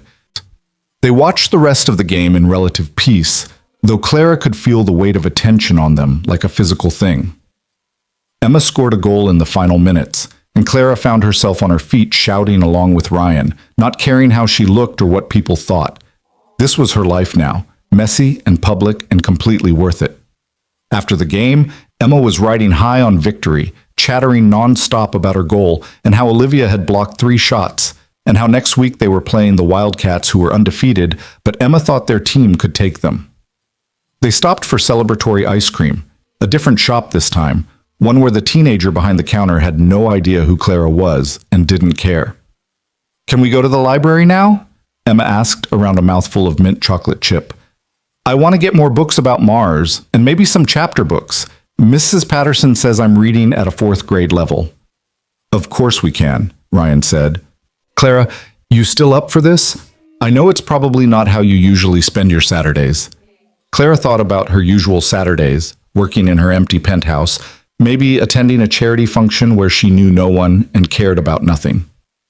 This is exactly how I want to spend my Saturday.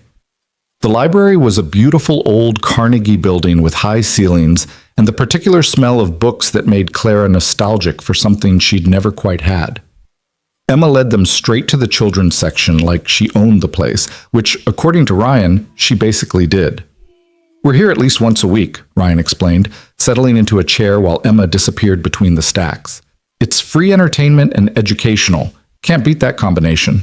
Clara wandered through the children's section, pulling books at random, reading back covers. She found herself in the young adult section when her phone buzzed. Her mother. Again. Clara sighed and answered, Mother. Clara, her mother's voice was ice. What on earth were you thinking with that post? The board has been calling me all morning. The investors are concerned. You're making yourself, and by extension, the company, a laughingstock. I'm dating someone. That's not a laughingstock. That's called having a personal life. You're dating maintenance, Clara. Maintenance. Do you understand how that looks? What people are saying? Clara felt her temper spike. What people are saying is that I'm finally acting like a human being instead of a robot. And you know what? They're right. I spent 32 years being exactly what you wanted. Cold, focused, successful by every external measure. And I was miserable. Ryan makes me happy. Emma makes me happy. Sitting in a library on a Saturday makes me happy. I'm sorry if that's embarrassing for you, but I'm not sorry for doing it. Don't be naive. This man, he's using you. Can't you see that? He sees dollar signs, not a person. And when you finally wake up and realize it, the damage to your reputation will be irreversible. Clara looked across the library and saw Ryan helping Emma reach a book on a high shelf, his patience and gentleness so evident in every gesture. You're wrong. You're wrong about him, and you're wrong about what makes life worth living. I have to go. Clara, don't you dare hang up on... Clara ended the call and turned off her phone entirely. When she returned to the children's section, Emma had accumulated a stack of books taller than her head and was trying to narrow it down to the library's limit of 10. This is so hard, Emma moaned. They're all good. How do I choose? What if we check out 10 this week and come back for the others next week? Clara suggested. Emma's face lit up. Really?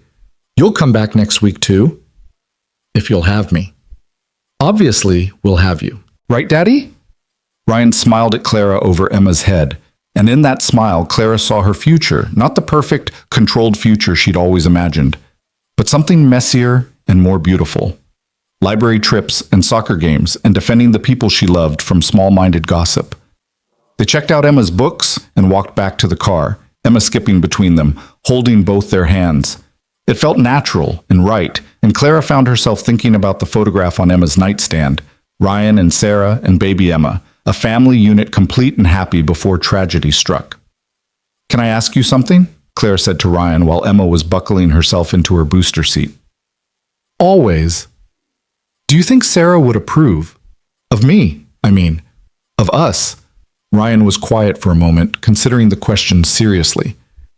Sarah believed that love was something you chose every day, that you showed up for people even when it was hard, that being present was more important than being perfect. He looked at Clara.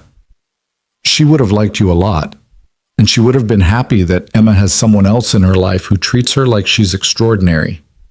She is extraordinary. Yeah, she is, just like her mom.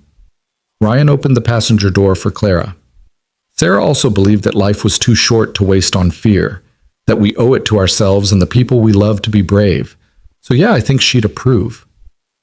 They drove back to Ryan's house, and Clara found herself volunteering to help with Emma's science fair project, something involving plant growth and different types of soil. They spent the afternoon in Ryan's backyard, Emma carefully measuring soil samples while Clara took notes, and Ryan built a frame to hold the experiment.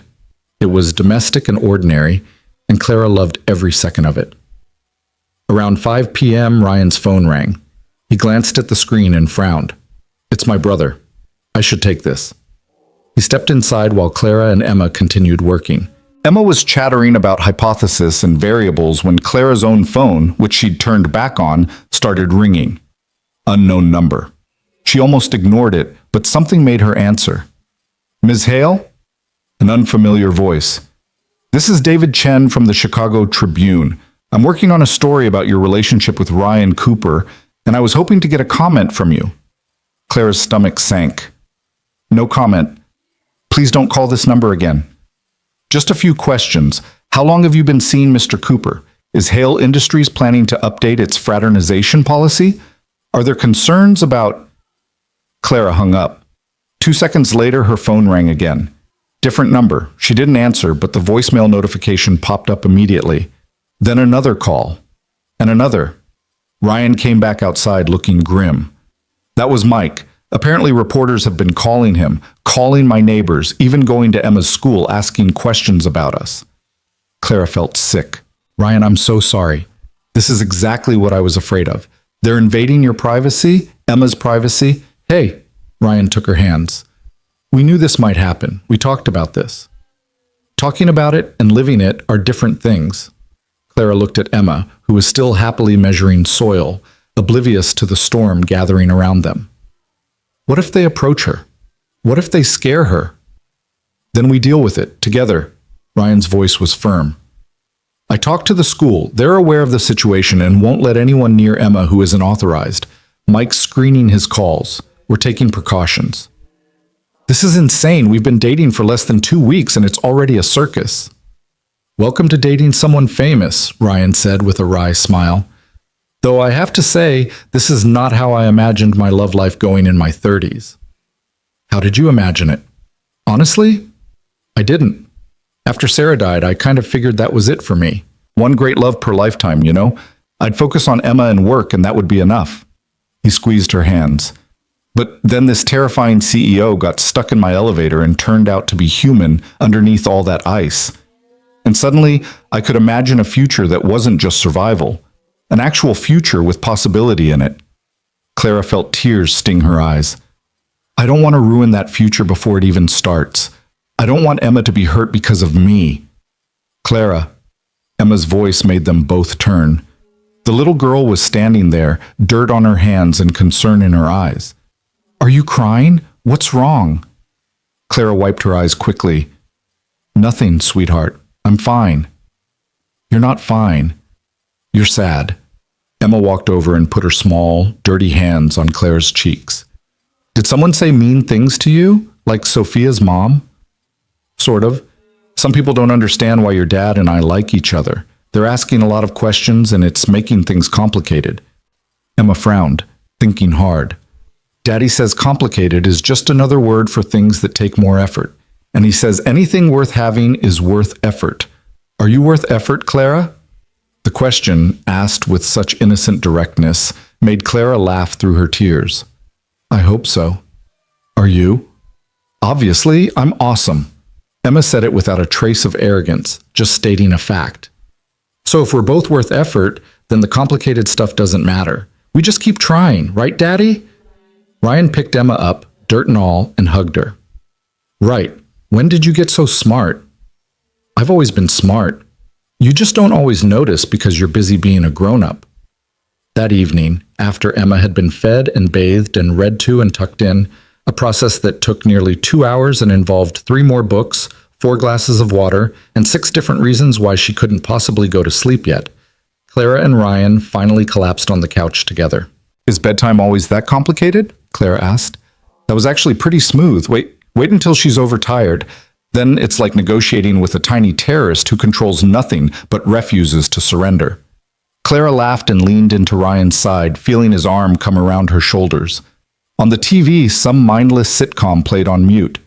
Clara's phone sat on the coffee table, face down, still buzzing periodically with calls and texts she was ignoring.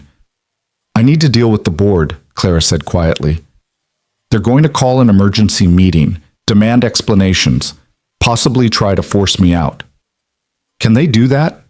Force you out? They can try. I own controlling shares, but there are ways to make my life difficult if they want to. Shareholders' lawsuits, votes of no confidence, pressure from investors. Clara sighed. Corporate politics is its own kind of warfare. What will you tell them? Clara thought about it, about all the ways she could spin this to minimize damage. But Emma's words echoed in her head. Anything worth having is worth effort. The truth, that my personal life is my personal life, that I'm not breaking any laws or policies, that they can accept it or deal with the consequences. That's pretty badass. I learned from watching you stand up to Michelle this morning, Ryan laughed. I didn't do anything. Exactly. You didn't flinch, didn't apologize, didn't act like you had anything to be ashamed of. You just existed as yourself and let her be uncomfortable with it. That's power. Or stubbornness. My family would say stubbornness. They sat in comfortable silence for a while, and Clara felt some of the day's tension begin to drain away. This was what she'd been missing in her perfect, controlled life. These quiet moments of simply being with another person. No performance, no agenda, just presence. Clara. Ryan's voice was soft. Are you sure about this? About us? Because once we really commit to this, once you go in front of that board and defend us, there's no going back. You'll have taken a public stand. Your reputation will be tied to mine, and I'm just... He stopped, struggling with words. You're just what? I'm just a guy who fixes elevators and makes spaghetti and reads bedtime stories. I'm not sophisticated or connected or any of the things someone like you usually dates. What if you wake up in 6 months and realize you could do better? Clara shifted to face him fully. Ryan Cooper, let me tell you what you are. You're someone who stayed on an intercom talking to a stranger through a panic attack when you could have just sent someone else. You're someone who raised an extraordinary daughter by yourself while grieving your wife. You're someone who makes every person you interact with feel seen and valued. You're someone who wasn't intimidated by my title or my money or my reputation, who looked past all of that and saw me. She cupped his face in her hands. I spent 32 years chasing things that looked impressive on paper but felt empty in practice. You're the first real thing I've found. So no, I'm not going to wake up and think I can do better. I'm going to wake up grateful that you took a chance on me. Ryan kissed her then, deep and slow and full of promise. When they broke apart, he was smiling. Okay, just checking, because I'm all in if you are. I'm all in, Clara confirmed. They stayed on the couch until nearly midnight, talking about everything and nothing, making plans for the coming week, discussing how to handle the media attention. Ryan told her about his engineering background, about projects he'd worked on before Sarah got sick, about dreams he'd set aside when life demanded he choose stability over ambition. What if you went back to it? Clara asked. Clara, to engineering, not now, but eventually, when things settle down. Ryan looked surprised. I'm 40. That's old to be starting over in a field that moves as fast as engineering does. 40 isn't old, and you wouldn't be starting over, you'd be returning with more life experience and perspective. Claire was already thinking strategically, connecting dots. Hale Industries has an engineering division. We're always looking for experienced people who understand both the technical and practical sides of building operations. Clara said, I'm not offering you a job because we're dating. I'm saying that if you're interested in exploring a return to engineering, there are opportunities, that's all. Clara paused. Unless you love maintenance work, in which case, ignore everything I just said. Ryan laughed. I don't love it. It's fine. It pays the bills. It gave me flexibility when I needed it. But designing systems, solving complex problems, actually engineering solutions instead of just fixing what breaks. Yeah, I miss that. I miss using that part of my brain. Then let's figure out how to get you back to it. When you're ready. No pressure. They eventually moved to Ryan's bedroom, though Clara insisted she should probably go home. Ryan countered that it was late, she'd had wine, and besides, Emma would be devastated if Clara wasn't there for breakfast like she'd promised. So Clara borrowed one of Ryan's t-shirts and brushed her teeth with a spare toothbrush and climbed into his bed, which was just a regular queen-size mattress with navy sheets and too many pillows. It was perfect. She fell asleep wrapped in Ryan's arms, listening to the sound of his breathing, feeling safer than she had in her security-monitored penthouse with its bulletproof windows and state-of-the-art alarm system. Safety, she was learning, wasn't about locks and cameras. It was about trust, about knowing someone would stay even when staying was hard. Sunday morning arrived with Emma bursting into the bedroom at 7 a.m., not even remotely apologetic about interrupting. You're still here. I knew you'd still be here. Can we make pancakes? Clara needs to learn how to make pancakes because what if there's a pancake emergency? Clara blinked awake to find Emma bouncing on the bed between her and Ryan. What constitutes a pancake emergency? Any situation where pancakes are needed but unavailable, Emma said seriously. It happens more than you'd think. They made pancakes together in the tiny kitchen, Emma supervising while Ryan taught Clara the proper consistency for batter and the right temperature for the griddle. Clara burned the first two, got the third one edible, and by the fifth had actually created something that resembled the fluffy circles Ryan was producing with effortless skill. You're getting better, Emma encouraged. By next week, you'll be an expert. Next week. The casual assumption that Clara would be here next week, and the week after, and the week after that. It should have felt suffocating, should have triggered all Clara's flight instincts. Instead, it felt like coming home. After breakfast, Clara finally had to face reality. She had a board meeting scheduled for Monday morning, and she needed to prepare. She needed to go home, review files, build her defense. She kissed Emma goodbye, kissed Ryan goodbye with considerably more intensity, and drove back to her penthouse feeling like she was leaving part of herself behind. Her phone exploded the moment she turned it back on. 73 missed calls, 246 text messages, emails in the hundreds. Clara scrolled through them systematically, categorizing by priority. Board members demanding explanations, investors requesting meetings, her legal team wanting to discuss options, friends she hadn't spoken to in years suddenly concerned about her well-being, and reporters, so many reporters. But there were also messages of support. Her assistant, "Whatever you need, I'm here." A college friend, "About time you did something impulsive. Proud of you." A former colleague, "That man looks at you like you're the only person in the room. Hold on to that."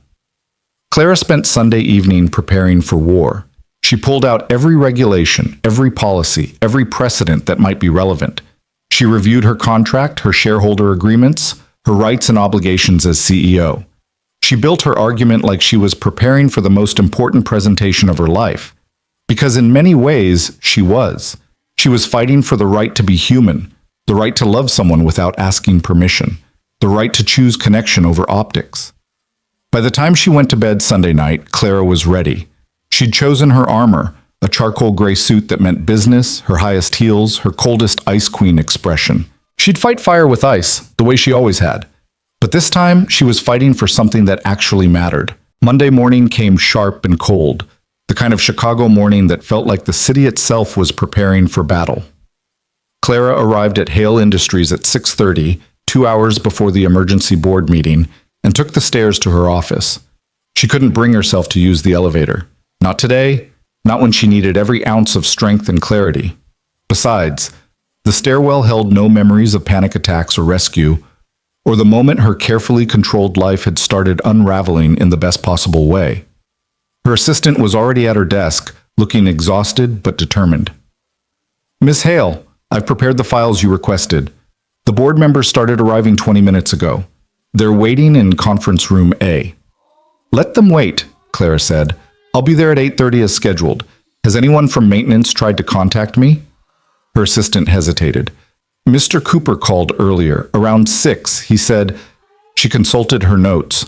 "He said to tell you that Emma's wearing her lucky socks and they're thinking of you, and that you should breathe, count to 4. Clara felt something warm bloom in her chest, despite the cold fear. "Thank you. If he calls again, put him through immediately, regardless of what I'm doing." She spent the next 2 hours reviewing her presentation, her arguments, her evidence that she'd violated no policies and committed no ethical breaches.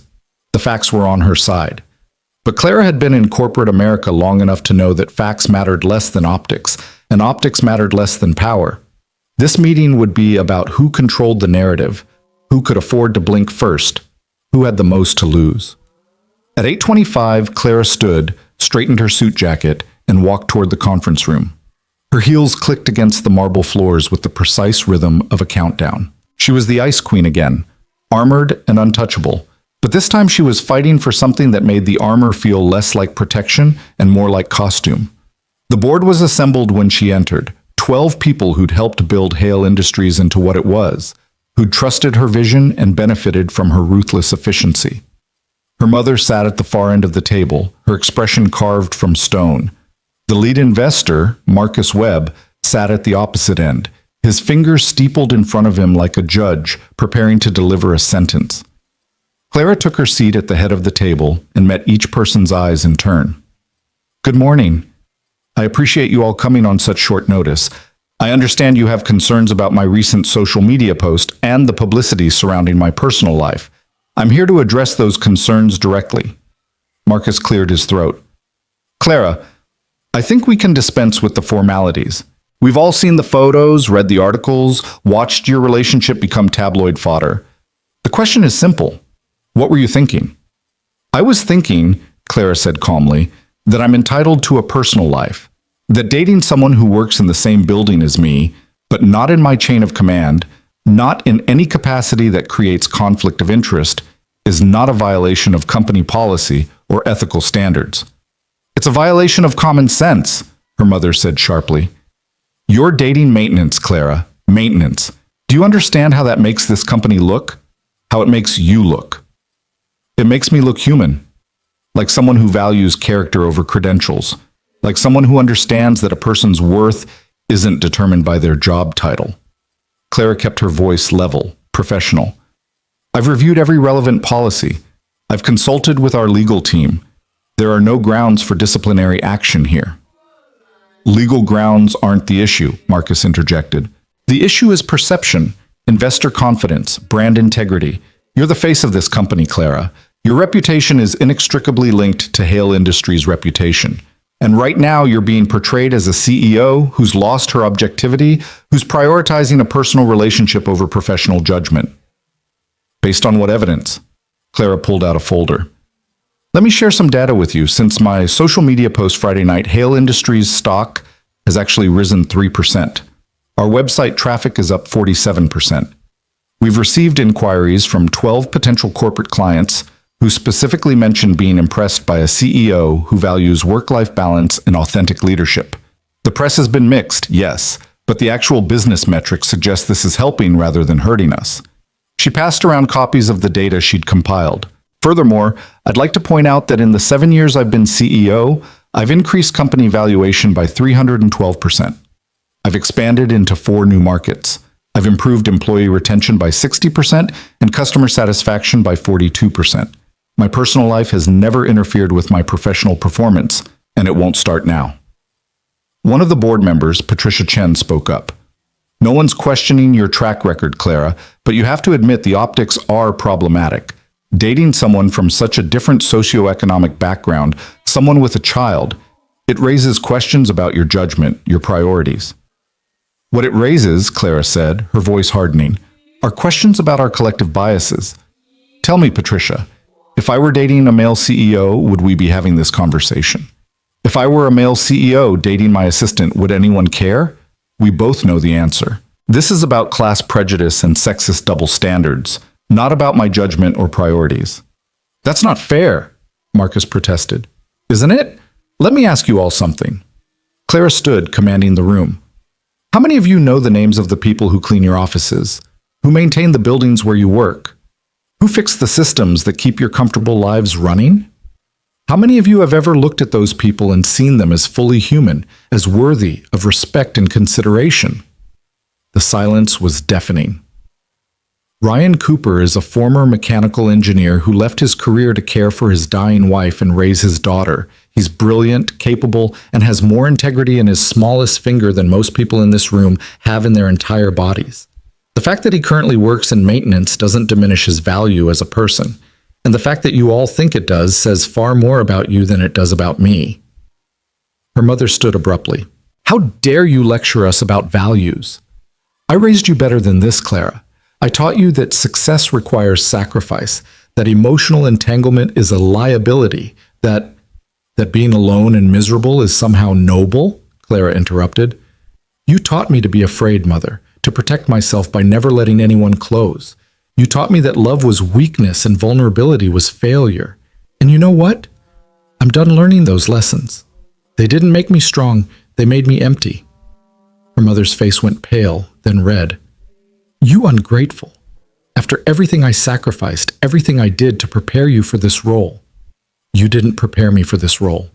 Dad did. Before he died, before you took over and ran this company into the ground, because you were too proud to ask for help, too stubborn to admit you were in over your head. I spent 15 years cleaning up your mistakes, rebuilding what you destroyed. So don't talk to me about sacrifice. The words hung in the air like smoke after a gunshot. Clara had never spoken to her mother this way, had never publicly acknowledged the truth they both knew, but never discussed. Her mother sat back down slowly, her hands trembling. Marcus attempted to regain control of the meeting. Clara, I think we're getting off track. The issue at hand, Clara cut him off, is whether this board trusts me to lead this company while also having a personal life. So let me make this simple. I'm dating Ryan Cooper. I care about him and his daughter. I'm not hiding it, I'm not apologizing for it, and I'm not ending it to make any of you more comfortable. If that's a problem, you have two options. You can accept it and move forward, or you can attempt to force me out and deal with the consequences. What consequences? One of the other board members asked nervously. Clara smiled, and it wasn't a nice smile. I own 51% of this company. You can make noise. You can vote no confidence. You can try to create problems for me. But you can't actually remove me without cause, and nothing I've done constitutes cause. What you can do is make me angry enough that I stop being collaborative, that I stop consulting you on major decisions, that I remember I have controlling interest and start acting like it. Is that really how you want this relationship to go? She let that sink in, watched them process the reality that they needed her more than she needed them. Then she softened slightly, because ruling by fear alone was her mother's strategy, and Clara was trying to be better. Or, she continued, you can trust that I know what I'm doing, that I've thought this through, that I'm capable of maintaining professional standards while also being in a relationship. I'm not asking permission to date Ryan. I'm informing you that I am dating him and that it will not impact my ability to lead this company. The choice is yours, acceptance or unnecessary conflict. Patricia spoke first. I move that we table this discussion and reconvene when emotions aren't so high. We're not going to make good decisions in this state. Several other board members nodded agreement. Marcus looked like he wanted to argue, but he was outnumbered. Fine. Motion to table until our next scheduled meeting in 3 weeks. All in favor? Most hands went up. Clara's mother stayed down, her expression bitter. Motion carries, Marcus said stiffly. Clara, I hope you understand that this isn't over. We'll be watching closely to ensure your personal life doesn't interfere with company business. Watch as closely as you like, Clara said. You'll find I'm still the same CEO who's made all of you considerably wealthier over the past 7 years. The meeting dispersed, board members filing out with various expressions of concern, confusion, or barely concealed hostility. Clara's mother was the last to leave. She paused at the door, looking back at her daughter with something that might have been pain or might have been rage. With her mother, it was always hard to tell the difference. You think you're happy now, her mother said quietly. You think this man and his child are going to fulfill you in ways that success never could. But love doesn't last, Clara. It fails you when you need it most. And when it does, you'll realize that everything I taught you was designed to protect you from exactly this kind of pain. Maybe, Clara said, or maybe you're wrong. Maybe the reason love failed you was because you never let it be real.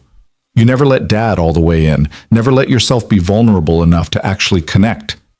And when he died, instead of grieving, you armored up and called it strength.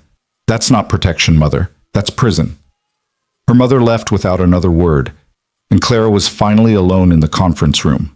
She sat back down heavily, feeling the adrenaline drain away, leaving her shaky and exhausted. She'd won, sort of. She'd bought herself time, asserted her authority, made it clear she wouldn't be intimidated. But the war wasn't over. It had just entered a new phase. Her phone buzzed. A text from Ryan. How'd it go? Clara typed back. Survived, barely. They tabled it for 3 weeks. That's good, right? It's not bad. It means they're not confident they can force the issue, but it also means 3 weeks of scrutiny and pressure. We can handle 3 weeks. We've handled 3 days of paparazzi and soccer mom judgment. We're practically veterans. Clara smiled despite her exhaustion. How's Emma? Worried about you. Asked if you're in trouble because of us. I told her you're fine, but she wants to hear it from you. Call when you can? Clara didn't call. She left the building, walked right out at 10:30 in the morning, ignoring her assistant's shocked expression and the meetings stacked on her calendar. She drove to Emma's school, signed in at the office as an authorized visitor that Ryan had added to the list over the weekend, and waited in the hallway outside Emma's classroom until lunchtime.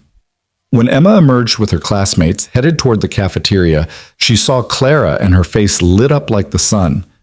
Clara, what are you doing here? Are you okay? Daddy said you had an important meeting. I did. It's over, and I wanted to see you. Clara crouched down to Emma's level, not caring that she was wrinkling her expensive suit or that curious teachers were watching.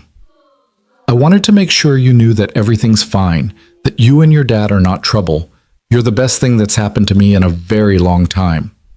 Emma threw her arms around Clara's neck. I knew it.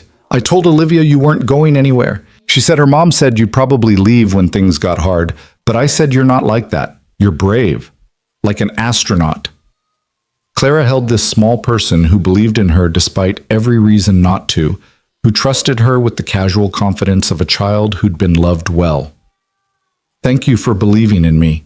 Your lucky socks worked, by the way. I told you they were magic. Emma pulled back, studying Clara's face. You look tired.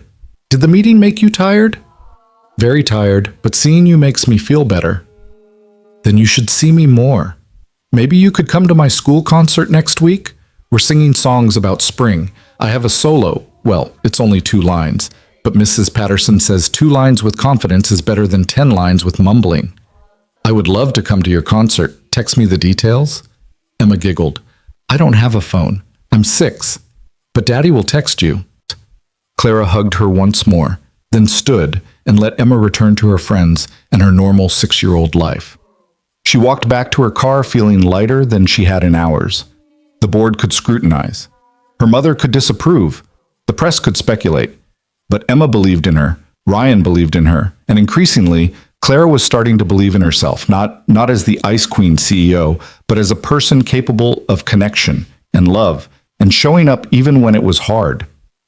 The next 3 weeks were grueling in ways Clara hadn't anticipated. The paparazzi became a constant presence. Photographers outside her building, outside Ryan's house, following them to the grocery store and Emma's soccer games. Every moment felt performed, documented, analyzed. Clara hired security for Ryan and Emma after a particularly aggressive photographer tried to get a shot of Emma at school. She paid for it personally, knowing that accepting her help was hard for Ryan's pride, but necessary for Emma's safety. The press coverage ranged from supportive to savage. Think pieces about class and dating in the workplace. Features about single fathers and CEO work-life balance. Tabloid speculation about wedding dates and gold-digging conspiracies. Clara's favorite headline was, From Elevator to Ever After, the Ice Queen's warm-up, which made Ryan laugh so hard he couldn't breathe. Through it all, they maintained their routine. Soccer games on Saturdays, library visits on Sundays, family dinners at Ryan's house during the week, where Clara slowly learned to cook under Ryan's patient instruction. Emma's school concert, where Clara sat in the audience next to Ryan and felt her heart swell with pride when Emma sang her 2 lines with perfect confidence. Clara started leaving work earlier, arriving later, protecting her evenings and weekends with a ferocity that surprised her staff. She'd spent 7 years proving she could outwork everyone, outthink everyone, out-achieve everyone. Now she was learning a different kind of success, the kind measured in Emma's laughter and Ryan's kisses, and quiet mornings making coffee, together, before the world demanded their attention. Ryan started taking night classes in engineering, updating his skills, preparing for a potential return to his original career.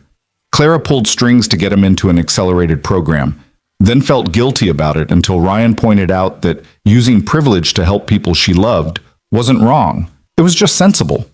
They had long conversations about power and access and how to use both responsibly. Ryan challenged her assumptions. Clara challenged his.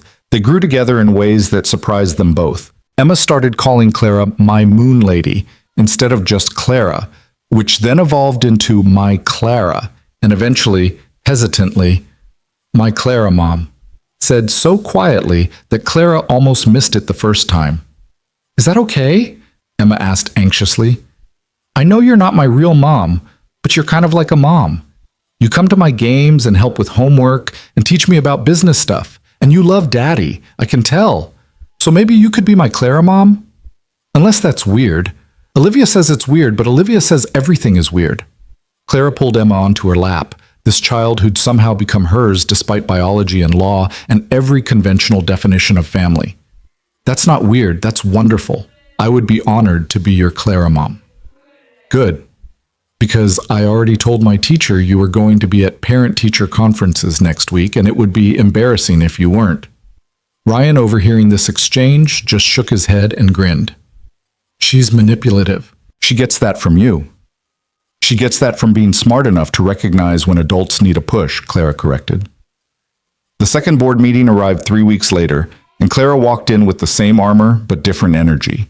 She was prepared to fight, but she was also prepared to walk away if necessary. She'd spent 3 weeks learning that her worth wasn't tied to this company, wasn't measured by quarterly earnings or stock prices.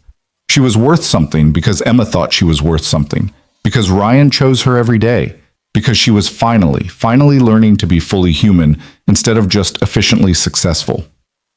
Marcus called the meeting to order with an expression that suggested he'd spent 3 weeks hoping this problem would solve itself. Clara, we've spent the past few weeks monitoring the situation. The media attention has been significant. It has, Clara agreed calmly. However, Patricia interjected, and Clara heard something different in her tone. We've also been monitoring the business impact. And I have to admit, Clara, you were right. Our metrics are up across the board. Client acquisition is at a 5-year high. Employee satisfaction scores just came back at record levels. Several executives from other companies have reached out about potential partnerships, citing your authenticity as a factor in their interest. Marcus looked pained. The data suggests that your relationship, while unconventional, has not negatively impacted the company. If anything, it's become an unexpected asset. The narrative of a successful CEO who also prioritizes family and genuine connection apparently resonates with our target demographic. Clara felt something unknot in her chest. So, Patricia said, I move that we formally recognize Clara's relationship as personal business that requires no board oversight, provided it continues to have no negative impact on company operations. All in favor? Every hand went up except Clara's mother's. Motion carries, Marcus said, and he actually sounded relieved.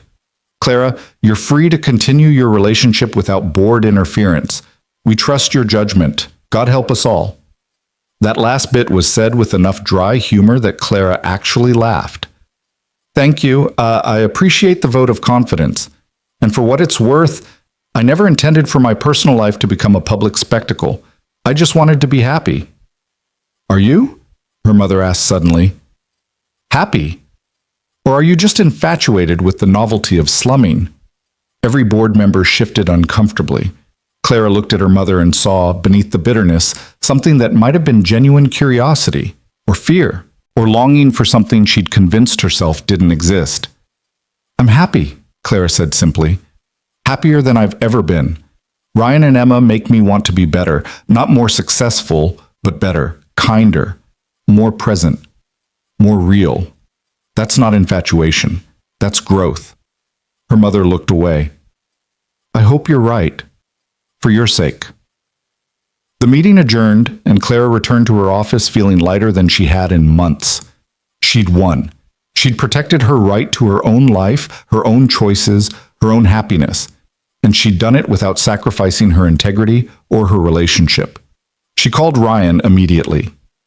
It's over. The board approved. Well, not approved exactly, but they're backing off. We're free. Free? Ryan's voice was warm with relief. As in, we can stop hiding from cameras and just live our lives? As in, we can start planning a future without waiting for permission? There was a pause. Then Ryan said, Clara, can I ask you something? Always. Will you marry me? Clara froze. They'd been dating for less than 2 months. This was insane, too fast, too impulsive. Everything she'd spent her life guarding against. Yes, she heard herself say. Yes. Absolutely, yes. Ryan laughed, and it was the sound of pure joy.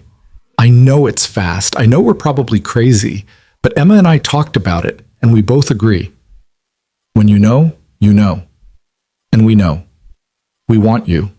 Not eventually. Now. We want you to be part of our family officially, if that's what you want too. It's what I want, Clara said. And she was crying, which was unprofessional and messy, and she didn't care at all. It's exactly what I want.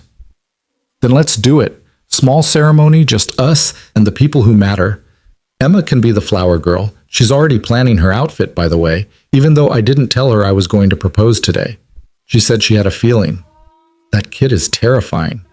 She really is. She's also currently listening on the extension in her bedroom. Emma, hang up. They heard a click and then Emma's distant voice. I'm going to be a flower girl. This is the best day of my life. Clara and Ryan laughed together, and Clara felt something settle in her chest, a sense of rightness, of home, of finally being exactly where she was supposed to be. 6 months later, Clara stood in Ryan's backyard under a canopy of late summer leaves, wearing a simple white dress instead of a designer gown, holding Emma's hand on one side and Ryan's on the other. The wedding was small. Just Mike and his family, a few of Ryan's friends from work, Clara's assistant who'd become a genuine friend, and Patricia from the board who'd quietly become an ally and mentor. Clara's mother hadn't come, had sent a card that Clara hadn't opened. Some wounds took longer to heal than others. But Sarah was there, in a way. Emma wore her mother's pearl earrings, a gift Ryan had saved for this moment. And the photograph from Emma's nightstand now sat on Clara's nightstand too, because Sarah was part of their family history, part of the love that had made Ryan capable of loving again, part of the foundation they were building on. The ceremony was officiated by Ryan's brother Mike, who'd gotten ordained online specifically for this purpose and took his duties very seriously until Emma heckled him for being too boring. They wrote their own vows. Ryan promised to keep teaching Clara to cook and to never let her take work calls during family dinner. Clara promised to keep showing up, to keep being present, to keep choosing connection over control. Emma insisted on making her own vows, promising to only interrupt their alone time in case of actual emergencies, defining actual emergencies as blood, fire, or really important questions about space. When they kissed, Emma cheered so loudly that the neighbors 3 houses down came out to see what was happening. The reception was equally low-key. Barbecue in the backyard, music playing from someone's phone, kids running around while adults ate and laughed and celebrated. Claire's security details stayed discreetly in the background because the paparazzi had finally lost interest after 6 months of relatively boring domesticity. Turned out that watching someone go to soccer games and make dinner and live an ordinary life wasn't that compelling after a while. As the sun set and fireflies began to emerge, Clara found herself standing next to the maple tree, watching Ryan teach Emma and her friends some complicated hand-clapping game. Mike came to stand beside her, beer in hand. You did good, he said. Ryan's been more himself these past few months than he has been since Sarah died. And Emma's got her spark back. You did that. They did it, Clara corrected. They taught me how to be human again, how to stop performing and start living. Yeah, well, you taught them something too. Taught Ryan that it's okay to want more than just survival. Taught Emma that family comes in all different configurations. Taught both of them that love can happen twice, in different ways, and it's not betraying what came before. Mike clinked his beer against Clara's glass of champagne. Welcome to the family. Fair warning, we're loud and we meddle and we have opinions about everything. Sounds perfect, Clara said, and meant it. Later that night, after the guests had left and Emma had finally crashed from too much cake and excitement, Clara and Ryan sat on their front porch watching the stars emerge. Clara had sold her penthouse and moved into Ryan's house because it turned out that square footage mattered less than the people filling the space. They were already planning an addition, a home office for Clara, a bigger bedroom for Emma, maybe eventually a nursery because they'd talked about having a baby together someday when life settled down. You know what's funny, Ryan said, his arm around Clara's shoulders? I spent years thinking my life was over, that I'd had my one shot at happiness, and that was it. I just coast through the rest, taking care of Emma, going through the motions, and then you got stuck in an elevator. Best malfunction ever, Clara said. The maintenance guy who did that inspection should get a bonus. I'll see what I can do. I know someone in management. Ryan laughed and kissed her temple. I love you, Clara Cooper. Clara Cooper. She'd hyphenated professionally, but privately, in moments like this, she was just Cooper, part of this family that had saved her from a life of efficient emptiness. I love you too, both of you, even when Emma wakes us up at 6 a.m. to ask questions about black holes. Especially then. That's how you know it's real, when you're happy to be woken up by space questions. They sat in comfortable silence, and Clara thought about the journey from that elevator to this porch. She'd lost some things, her mother's approval, some professional relationships, the armor she'd worn for so long it had felt like skin. But she'd gained so much more. A partner who saw her. A a daughter who believed in her, a life that felt full instead of just successful. The front door opened and Emma appeared, wearing pajamas covered in stars, looking sleepy and content. "Can't sleep, too happy." "Come here, little star," Ryan said, and Emma climbed into his lap, then reached for Clara's hand. They sat there together, the three of them, watching the night sky and planning their future. Emma wanted to go to the planetarium next weekend. Ryan wanted to try that new Italian restaurant everyone was talking about. Clara wanted to volunteer at Emma's school, maybe start a mentorship program for kids interested in business. Small plans, ordinary plans, the kind of plans that normal families made together. Clara had spent 32 years chasing extraordinary, convinced that was where happiness lived. Turned out happiness lived here, in the ordinary moments, in the daily choice to show up and be present and love the people in front of you with everything you had. "Hey, Clara, Mom," Emma said sleepily. "Yeah, baby?" "I'm really glad you got stuck in that elevator." Clara smiled, holding tight to her family, her home, her hard-won happiness. "Me too, Emma. Me too."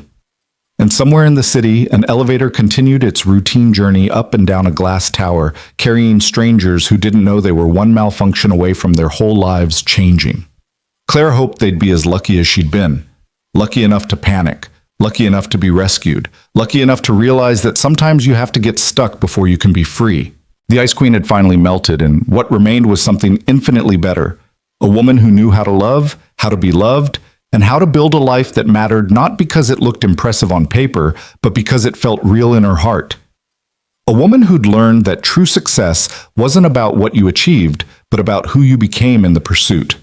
A woman who'd found her way home by first getting lost in a steel box between floors, guided by a voice in the dark that promised she wasn't alone.